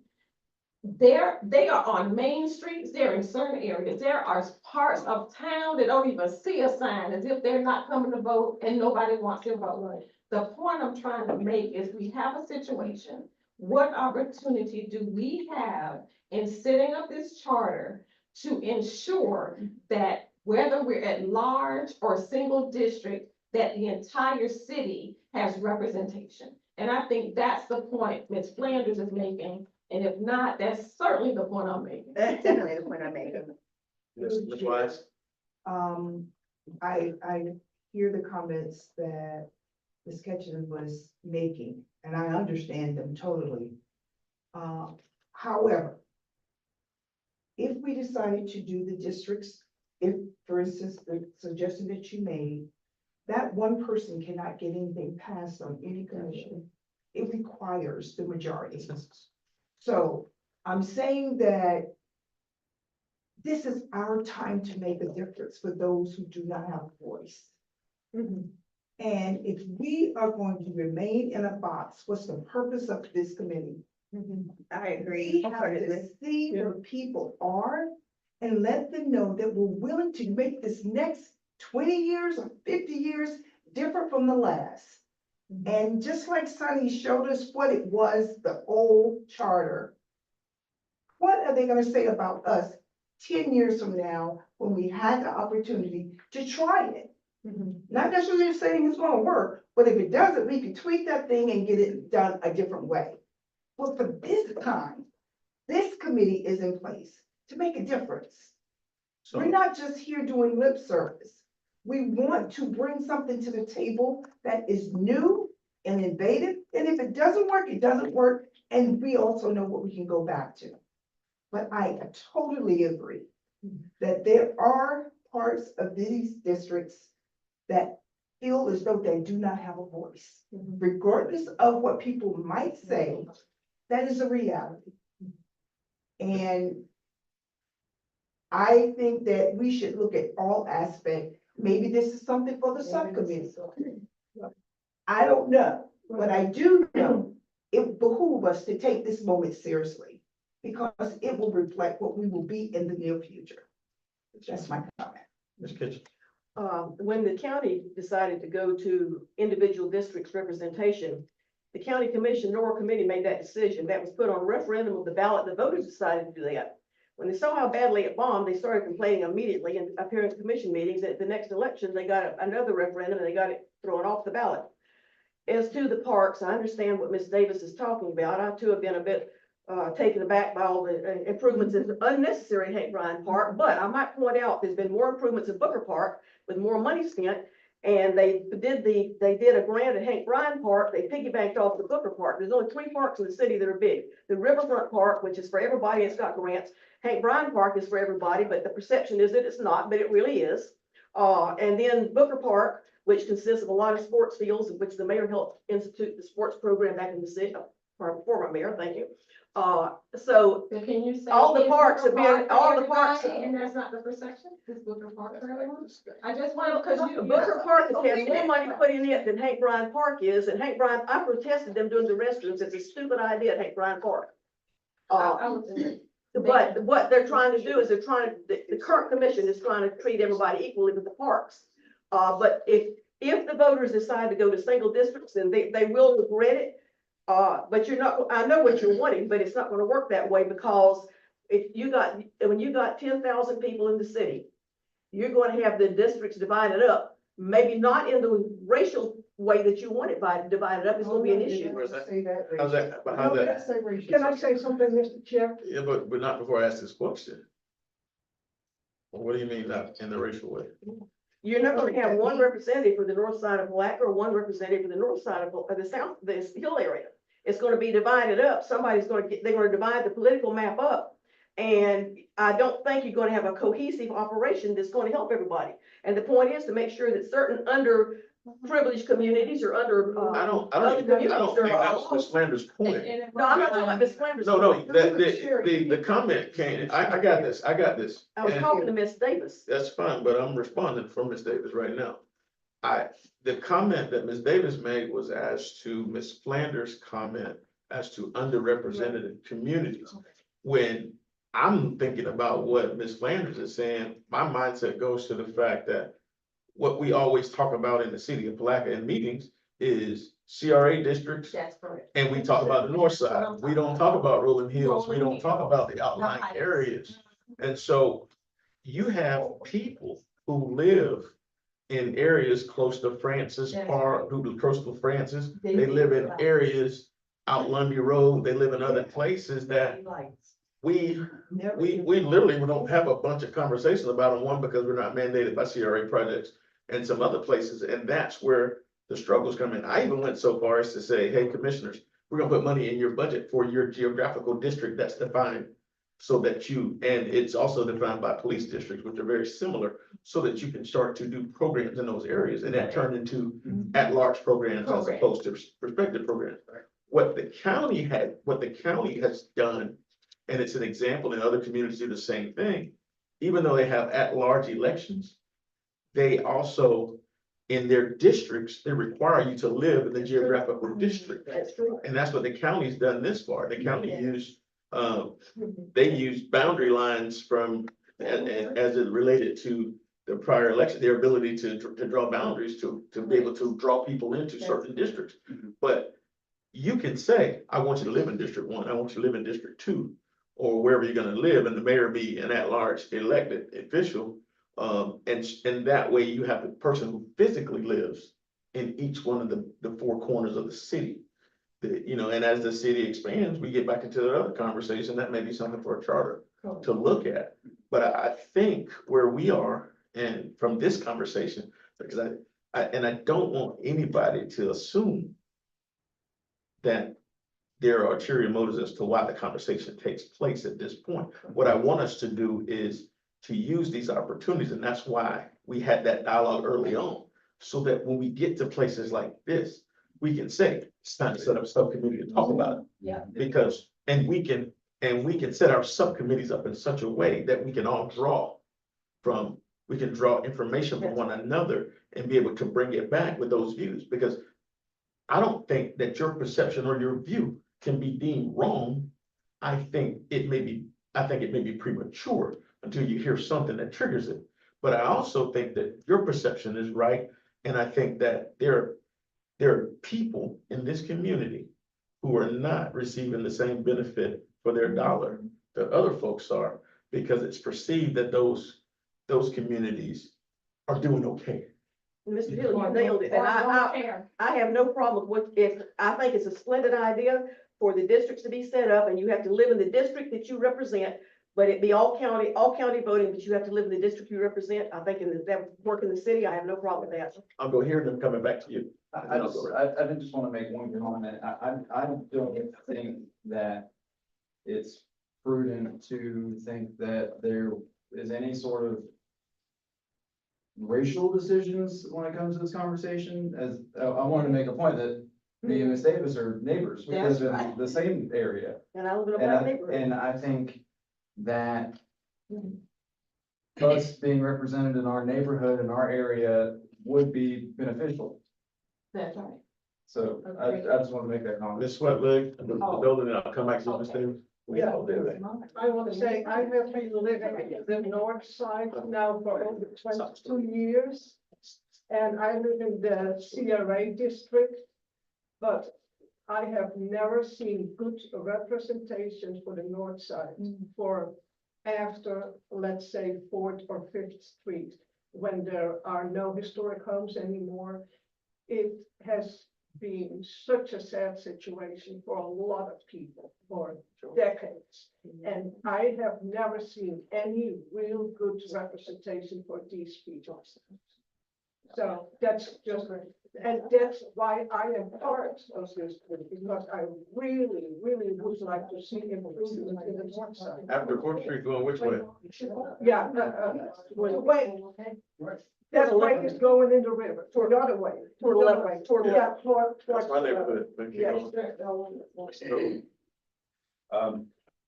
This is just a suggestion that perhaps we can come back to this at another time, because we've already spent a couple of hours on section 21, or an hour on section 21 for two different votes. And we're dealing with two references to groups, or three references to groups, that I don't know if everybody understood what differences between group and district when we started. I'd like to know if they're drawn, or if now we're getting into legislative mapping, and if Department of Elections needs to come in. Well, I don't think the Department of Elections is gonna control it. The city controls its own. The map, the area. No, the From- supervisor of elections for Putnam County controls our Our election. districts, but Oh, so go all the way through, it's in the conference room in the left. The conference room. But does she know Need to recess. conference room? Can I pause to go show her the bathroom, please? I'm sorry. that's a good conference to take a break. Okay. You know, do we have a time limit on this meeting? We're gonna have one. Is there time limit? We can have a time limit by motion, and we can always reconvene. But So we're in recess. we're gonna be in recess for, let's be in recess for about 5 minutes. And I'll give you time to stretch your legs.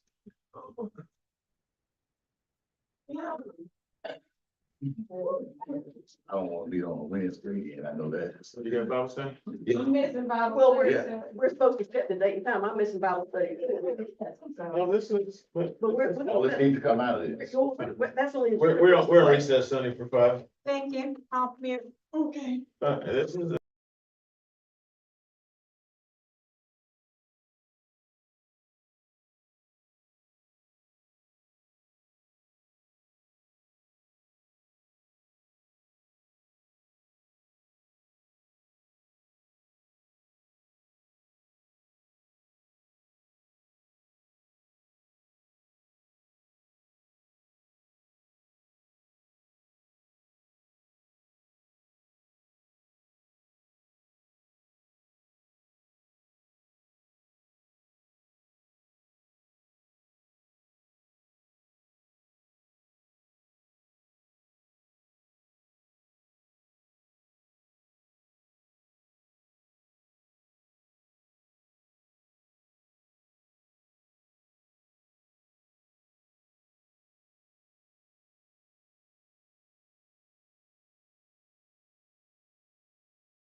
We're gonna, Oh, yeah. And they are sent you already. we're gonna go ahead and reconvene.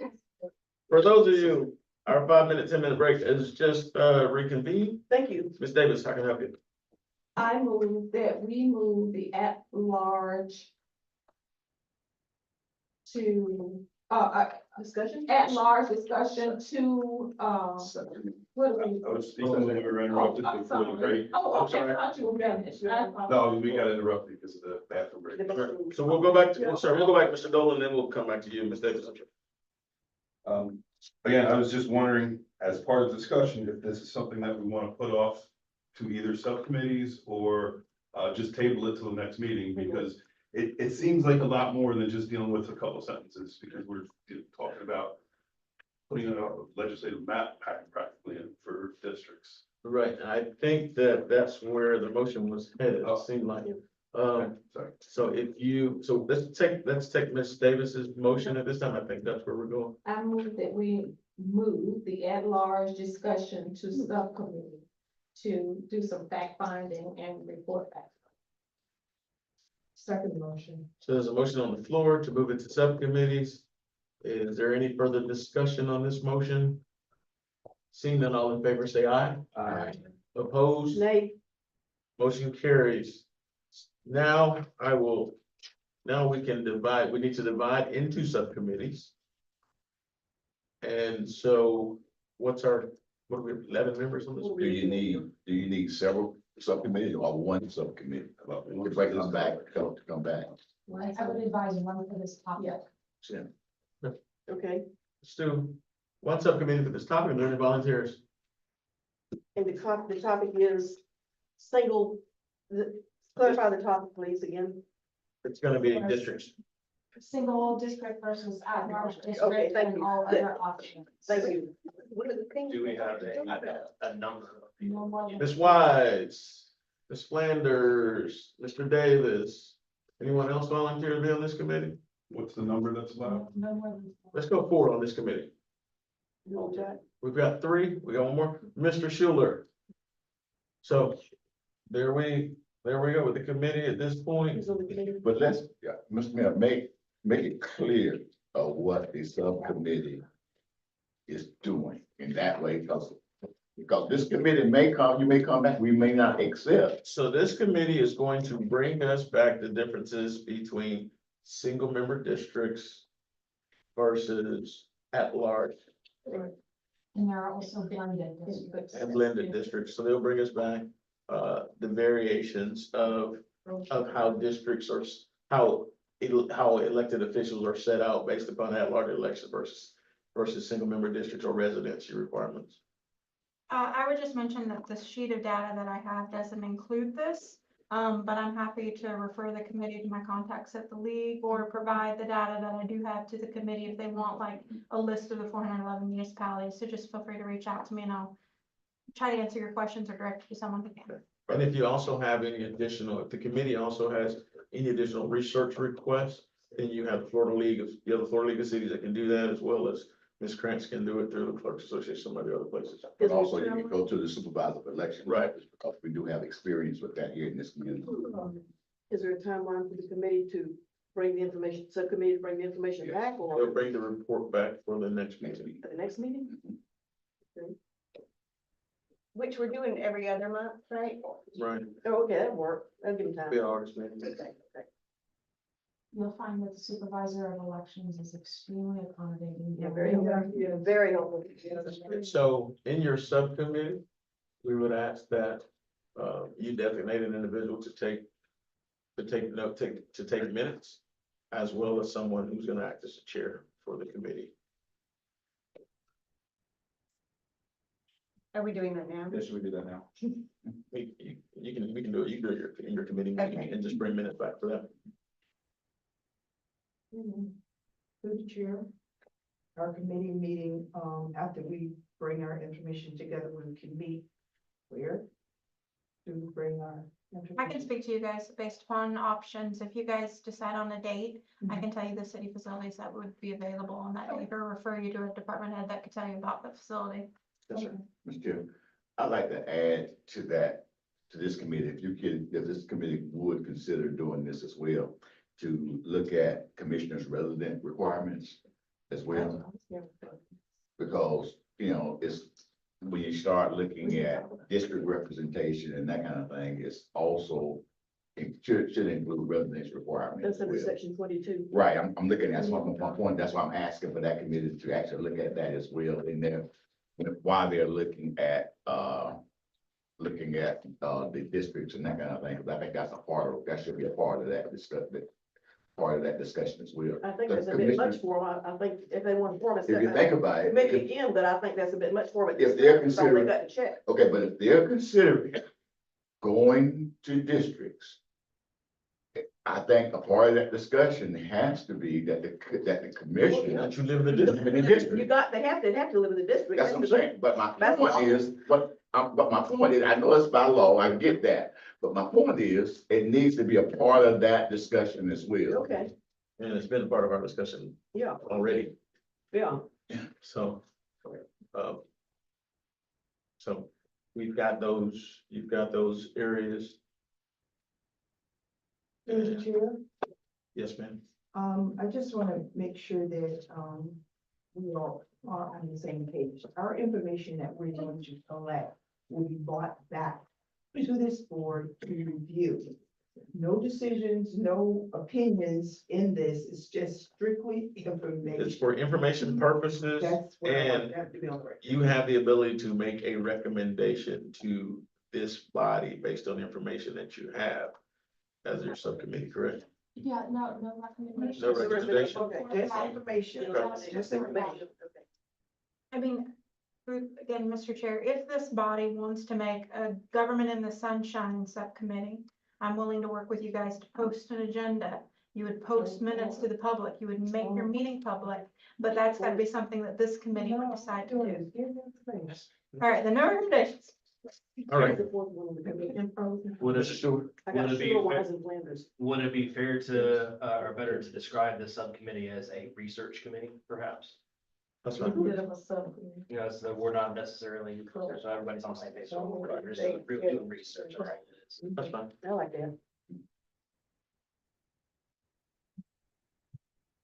Do we name the different committees? Not at this point. I think we've shown that just going, so, and let me just go ahead and say this. The purpose of this exercise today is so that you get an opportunity to see just how in-depth you can go with these conversations with 11 of us in a room. And how the tool of being able to use subcommittees can provide certain information. And it keeps us from saying, you know, having a conversation where we get 7 comments and some of the comments are very similar. But the comments are, you just dropped something. The comments are it's on the floor. The comments are healthy.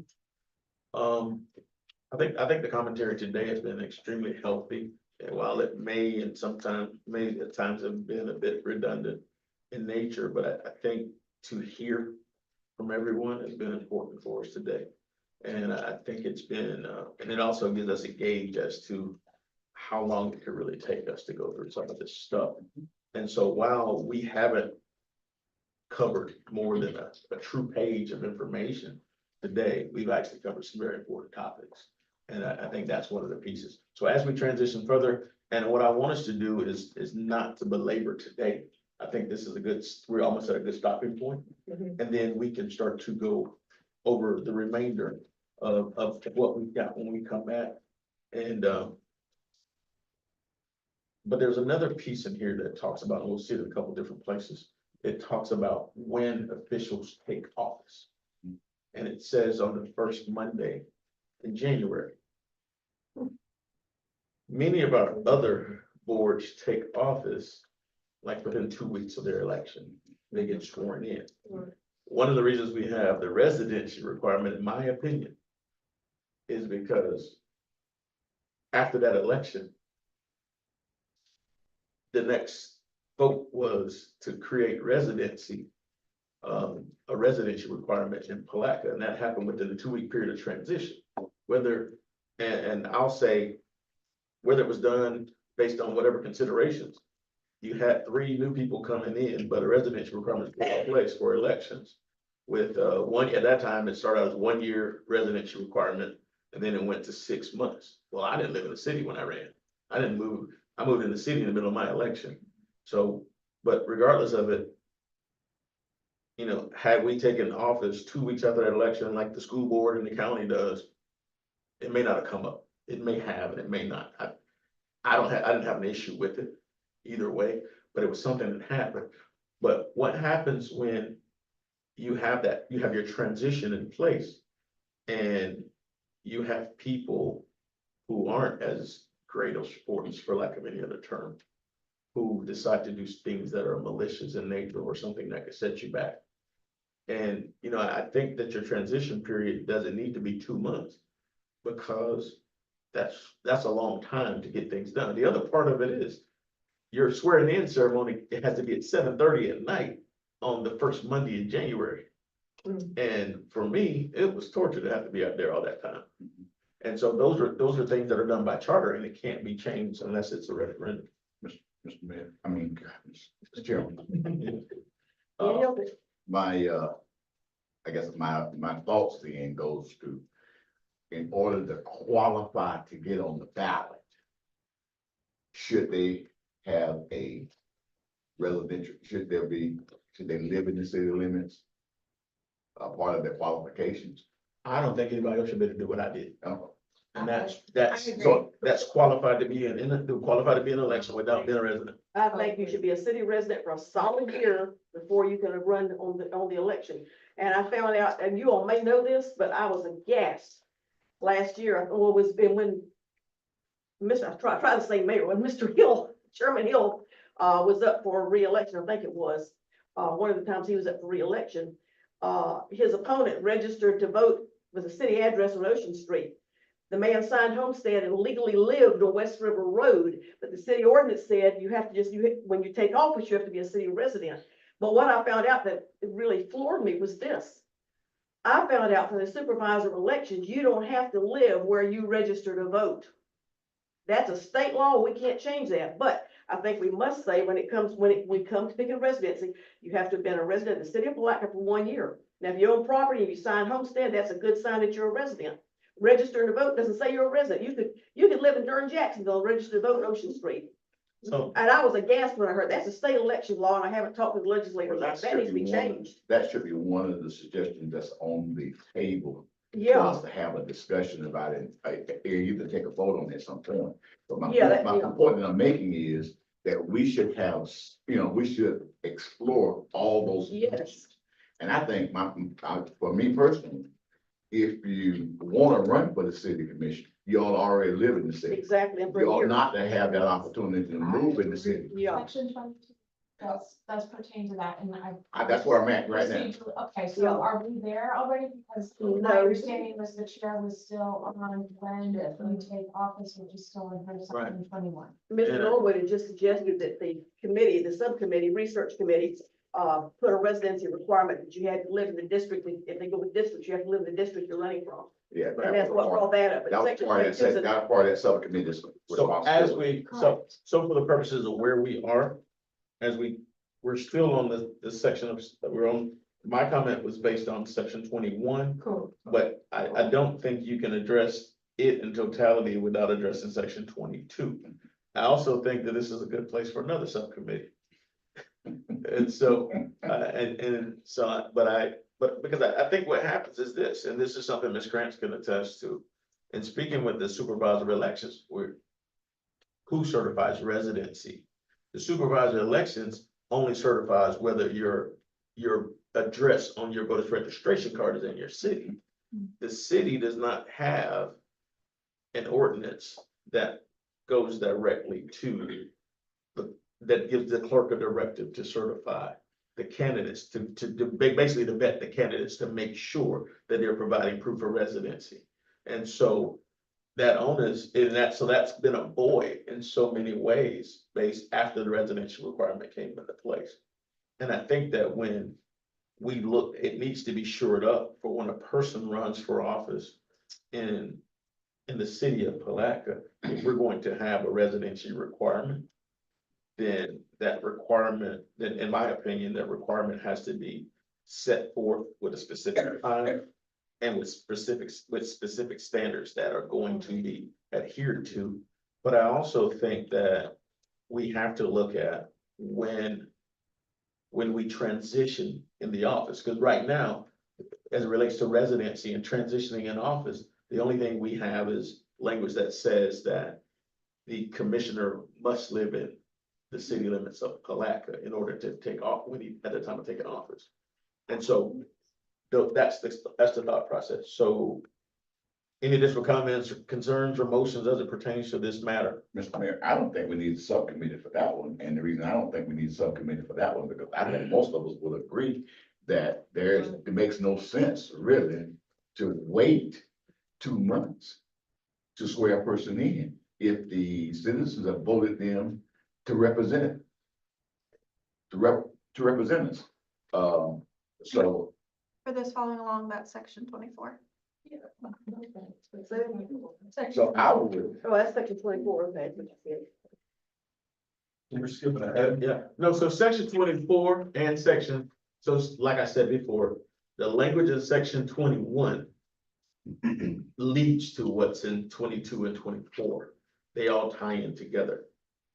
And so, So perhaps part of the cleanup, and I come back with the draft language on 21, so we don't have duplicative right, sections here. Clean that up, have section 24 pertain directly to when the person gets sworn in. right. Okay, eliminate all references to January in section 21. Is that the direction of the? Right. Well, okay, Go so I like, because I did read the whole thing, and I felt like Article 4 also addressed this in elections. in the elections.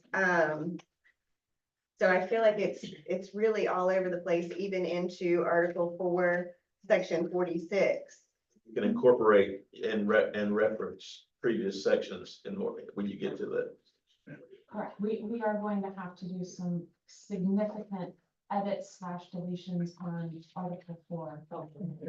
I think as we come to a conclusion on what we want to present to the commission on the different sections within the article, I think then it gives whoever's going to clean that up the language, give them a segue into cleaning it up. Editing privilege. I'll come back with that proposed language for section 21. Yeah. So just so we stay on track and we've got it as it relates. So section 21 says that said commissioners and mayors shall hold office beginning on the first Monday in January. Next after the election is herein provided in the manner of the following. So I think we have to address it there. And then it goes through language from 1947. So that's where we start. Right. Right. So then, as we go to section 22, section 22 talks about, it addresses the bond, which is a whole separate issue. Yes. And so the $5,000 bond is something that, has come up. And it came up. And so when you look at the bond issue, it says members of the city commission shall be residents of the city of Palaca and shall have the qualifications of electors. The mayor and each of the commissioners shall furnish a surety bond in such sum as shall be prescribed by ordinance, but not less than $5,000 payable to the city of Palaca. Said bond to be approved by the city attorney. The city commission shall be judge of the election. You might want to have language in there about who pays for the bond. Yeah, because that was my Right. question. Because the bond isn't paid for at this time by the elected officials, by the commissioners or the mayor, Oh, nor is the bond for the city manager. yeah, because that was my question. So- Right, and so any concerns or anything that we think we need to be modified from there? Is that common practice, Chair, for the state of Florida? Most places, I mean, you require you to have a bond, and typically if you have if you have insurance for your elected, it's paid for by the city. So what exactly does this bond do? What does it protect for? Policy. Excuse me, It's what? like an Errors email and policy, omissions. errors and Oh, omissions. Okay, 5,000 won't do much this. no, today. it doesn't. We can hire you for an hour. About 10. But Chair, the next line of that paragraph is questionable. What? The commission shall be judge of the election and qualifications of its own members. I'm confused about that. No. So what we certify the election. That's what that actually means. So Ms. Krantz, I do not claim to be an elections expert, but I can tell you what presently is my understanding of what happens. The canvassing board of the supervisor elections office canvasses the elections. Once the canvassing board has completed their duties and the supervisor elections feels completely comfortable, he certified the election results. It comes to me to place on the record in city commission to read it for the city commission to essentially accept the report. I do not have any experience of a commissioner at that time giving an objection to know what that process would look like. And that's not a conversation that I have personally had with supervisor elections. This is right for exploitation. And given the current state of affairs at the national level, I would strongly recommend cleaning this language up. If you do want some sort of certification process, be very specific in how you want that to look like. Could we That's the reason why. specify that and come back at the next meeting? But that's the reason why you gotta clear what all the qualifications is for even running for city commission. You know, because you can have somebody elected and might not be bondable. Right? So they don't. Why would you not be bound by? I think the supervisor Why? checks that. There's a criteria for you to live in the city, you don't live in the city. Right. You're not bondable. or you can be like some of the other cities and have somebody elected who's not electable. That's right, is that Carol Wilson, whatever. Right, that's what we're finding. Right. And so the reality of it is the vetting process has had some gaps in it based on, because we have historically relied on the supervisor election to do things that most cities would have their own processes in place to do. And that was one of the things that me and Ms. Krantz discussed after she became, actually before she became clerk. We began to discuss it because there were some controls that were not in place, and I think it will be prudent upon us here, when we talk about how we can impact the future of this community. Those are places where we can do that. And something as simple as what we see in that paragraph has lasting impacts, and it needs far more teeth than what it has. Yes. Chairman, could we, direct Ms. West to clean that up and word it in a proper way so where it has better teeth? So- Can't be exploited. I mean, she's the expert. But I think- You are too, but you know. We can, but I don't think that responsibility should be placed on Ms. West. That's a responsibility that's placed on this body. And I think what Ms. West's job is she's the editor. And she's the person who provides legal guidance as to whether what we're doing is legal or not. And so I think that, and this is just my opinion, I want you guys to chime in.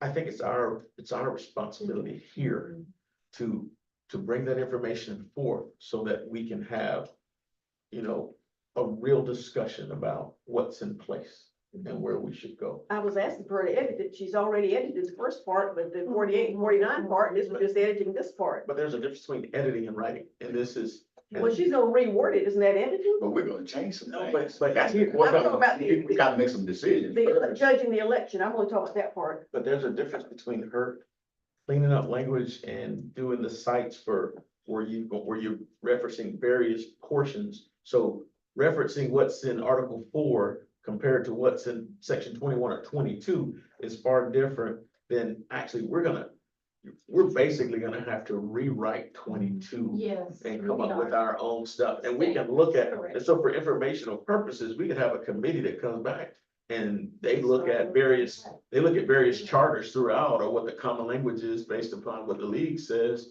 And they're saying, hey, here's something that other communities are using. And we found that this is pretty common language for what's in place. So What's the motion? What's the motion? Who's made the motion? Chair can't make a I motion. move, I said, I move. What the chair? No, you didn't say that, you didn't say that. Let me. I can't remember everything you said. I took this ad.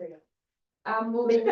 Me too. I move that we move to subcommittee. Section 22. No. I stopped. You've already got section 22 in the subcommittee already. Right. Do we? Or no, No, we only have 20.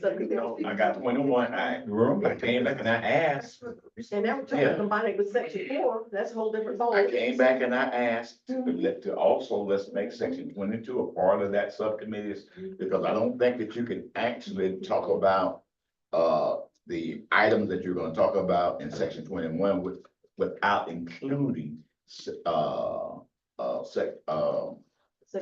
22. But now they're talking about combining section 22 with article 4, that's a whole different ball. Yeah, that's another one, but also section 24 also deals with it. So that's why at some point we gotta actually take these things one by one and actually come to some type of conclusion. So whoever starts cleaning up the language don't have to clean it up every And that's time what we Ms. meet. Davis moved.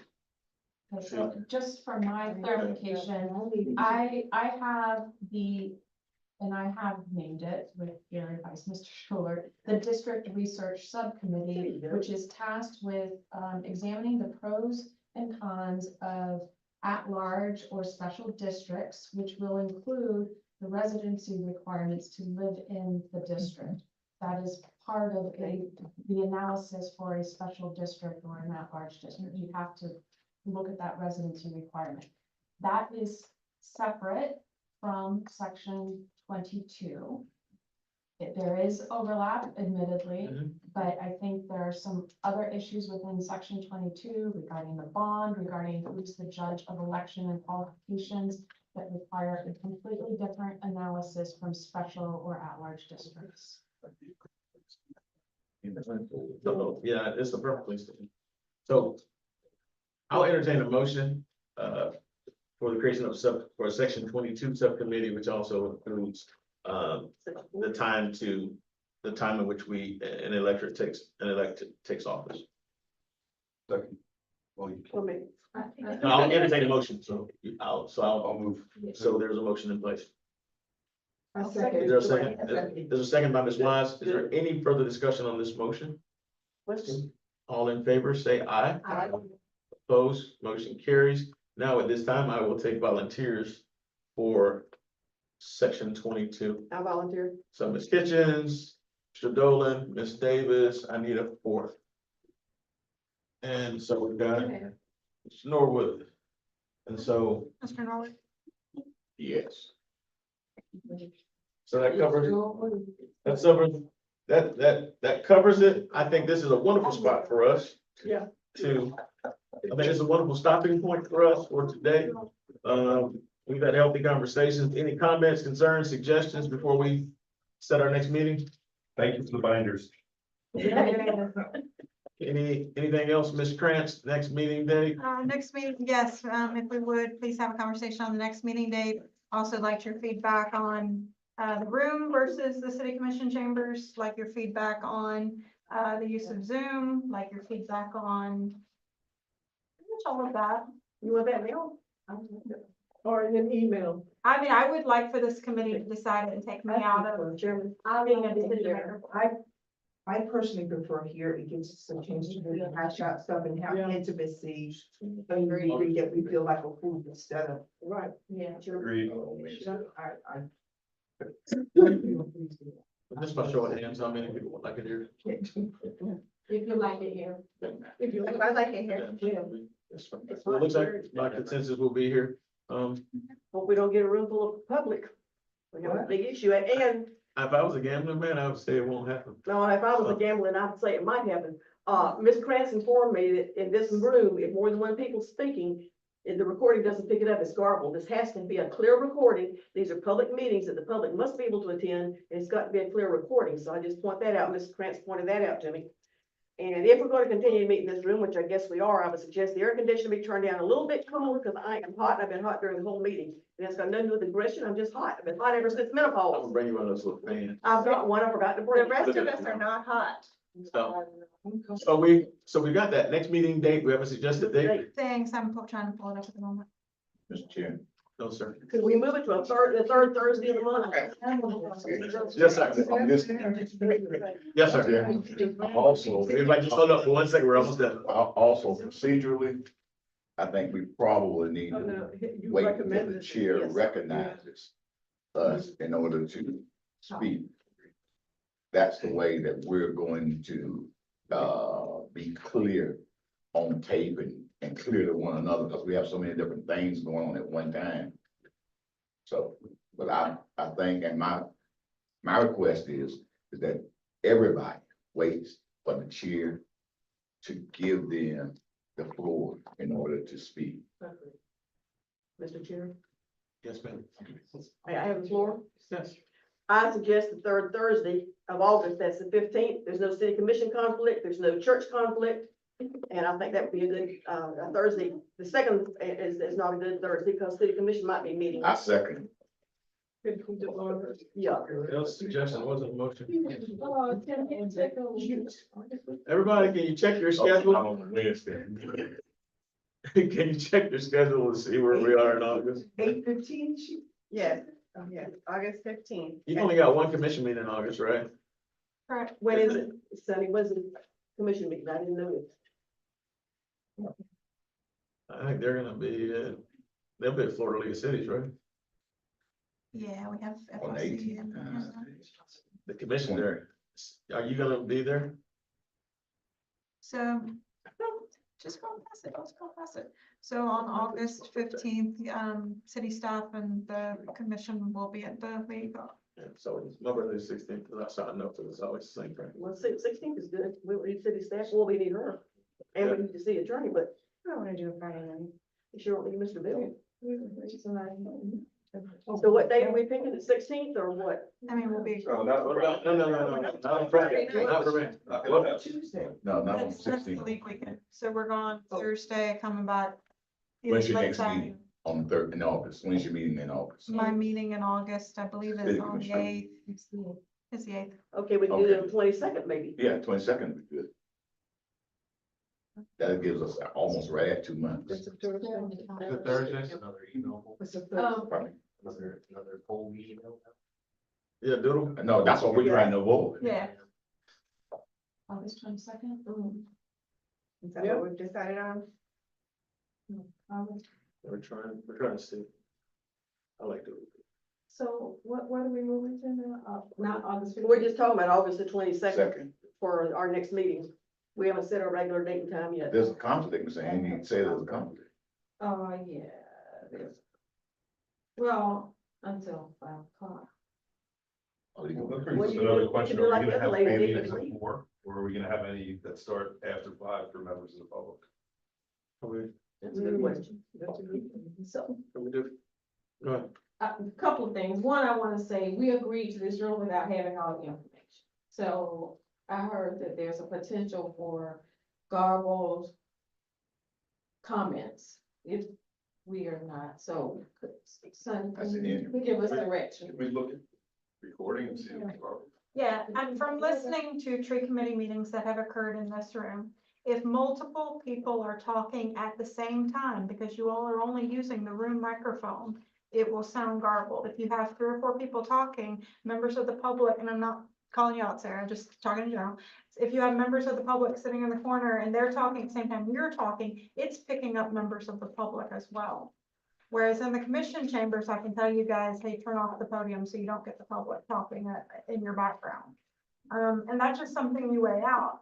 If you think that not a whole bunch of public's going to come, or that you guys can maintain just one speaker talking at the same time, maintaining decorum, this room is perfectly fine and the recording will be okay. It just depends upon, can you maintain quorum? Can you maintain the public, maintaining decorum? And that's the job of the chair to maintain decorum. It'll be hard to hear. But if you guys want to use one microphone where each person's turning on the microphone talk, keep in mind, the downside with commission chambers is I don't have enough microphones for you all. So you're sharing microphones and reaching across the other one to turn on the microphone. So there's a downside there, and of course on the dais, you guys are kind of squeezed in. Here, of course, I'm kind of limited as to camera, and I'm in my head thinking how I could get something to try to turn the camera. As an option, I can bring my stand from next door and I can look into that, if you guys all want to be on camera, but, of course, in the commission chambers, depending on where you sit, I know Miss Davis, you sat with me in the commission chambers last time, so that camera doesn't turn all the way that angle. Yeah. So, I have no problem being on camera. I don't prefer it, but I don't not prefer it, because this is a public meeting, and when you volunteer for a committee, you're gonna be publicized, so that goes with the territory, so I don't care either way about that. Well, I just wanna make sure the public can have a full view of our meeting and know what's going on, who said what, because it's very. I mean, as you can see, I turned on the captions because I wanted to watch and make sure that it was picking up everyone. And you Yeah, I can can almost see the read it. captions that are coming across. Yeah. Is it picking up what's being said? With all that being said, who prefers to be in this room by show of hands? There we go. Okay, thank you. Now, how are we on the date of the 22nd? And if we can't, everybody good on 22nd? I know, but I'm not available until 5 o'clock on the 22nd. Leadership. Any preference on meeting time before, leave it at 4, or who wants to do? Leadership Putnam on August 8th. Oh. On August, not August 22nd. I can pull up the the, business and Putnam session, Leadership in Putnam is what I have for the, 22nd. not the Oh, you 22nd. have it for the 8th. I mean, are you referring to the Chamber of Commerce? Yeah, So- If you'll give me a second, I'm happy to double check the email I have from. it's on the 8th and it's on the 22nd. I'm looking. You're right. Well, and your meeting starts when? At 1 until 5, but. So if we move that meeting in August till 5 o'clock, Everybody good with that five? would end the conflict basically, because you might be 5 or 6 minutes late, you know. You want to do this after 4 hours of meeting, another meeting? I don't have it on. Right. So, like me. Is this gonna be a 5 o'clock is this gonna be a normal thing? Cause if it's No, gonna be no. a normal thing, then I'm gonna Here's what object. I If can we do. can just do Let's it go one ahead. time. We haven't said. That's fine. Good, man. We can go ahead and make it at 4. I can. Okay. Okay. 4 o'clock? Yes. 4 o'clock, everybody good? Yeah, There we have it. 8:22, 4 o'clock. and at the next meeting, maybe we can spend a date, time, Before I put it in, yes.